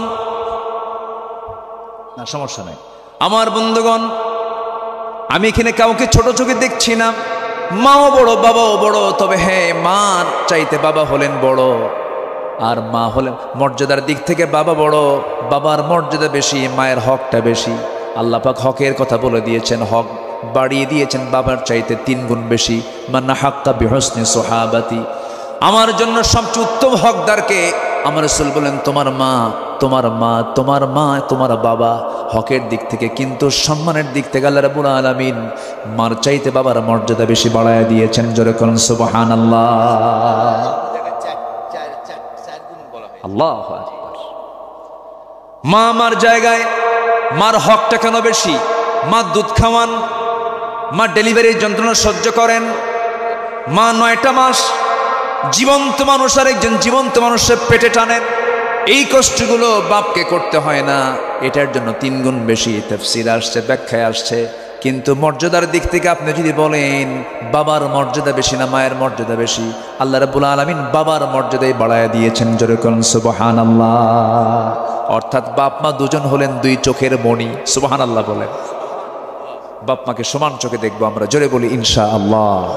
অনেক সন্তান আছে মাকে কাছে টানে, বাপকে দূরে রাখে, ঠিক না? আবার কিছু কিছু মহিলা আছে ছেলেদেরকে সব কাছে টেনে নিয়ে বুড়াকে দূরে রাখে, এরকমও কিন্তু বৃদ্ধা বয়স হয়ে যায়, ঠিক না? একটা ফ্যামিলির মূল গার্জিয়ান হচ্ছেন বাবা। বাবা বাবা, আল্লাহু আকবার বলেন। যে পরিবারে মহিলা মুরব্বী হয় খুব শান্তি। আস্তে কয় বলেন, শান্তি। মুরব্বী হতে হবে কার? বলেন, নারী না পুরুষকে?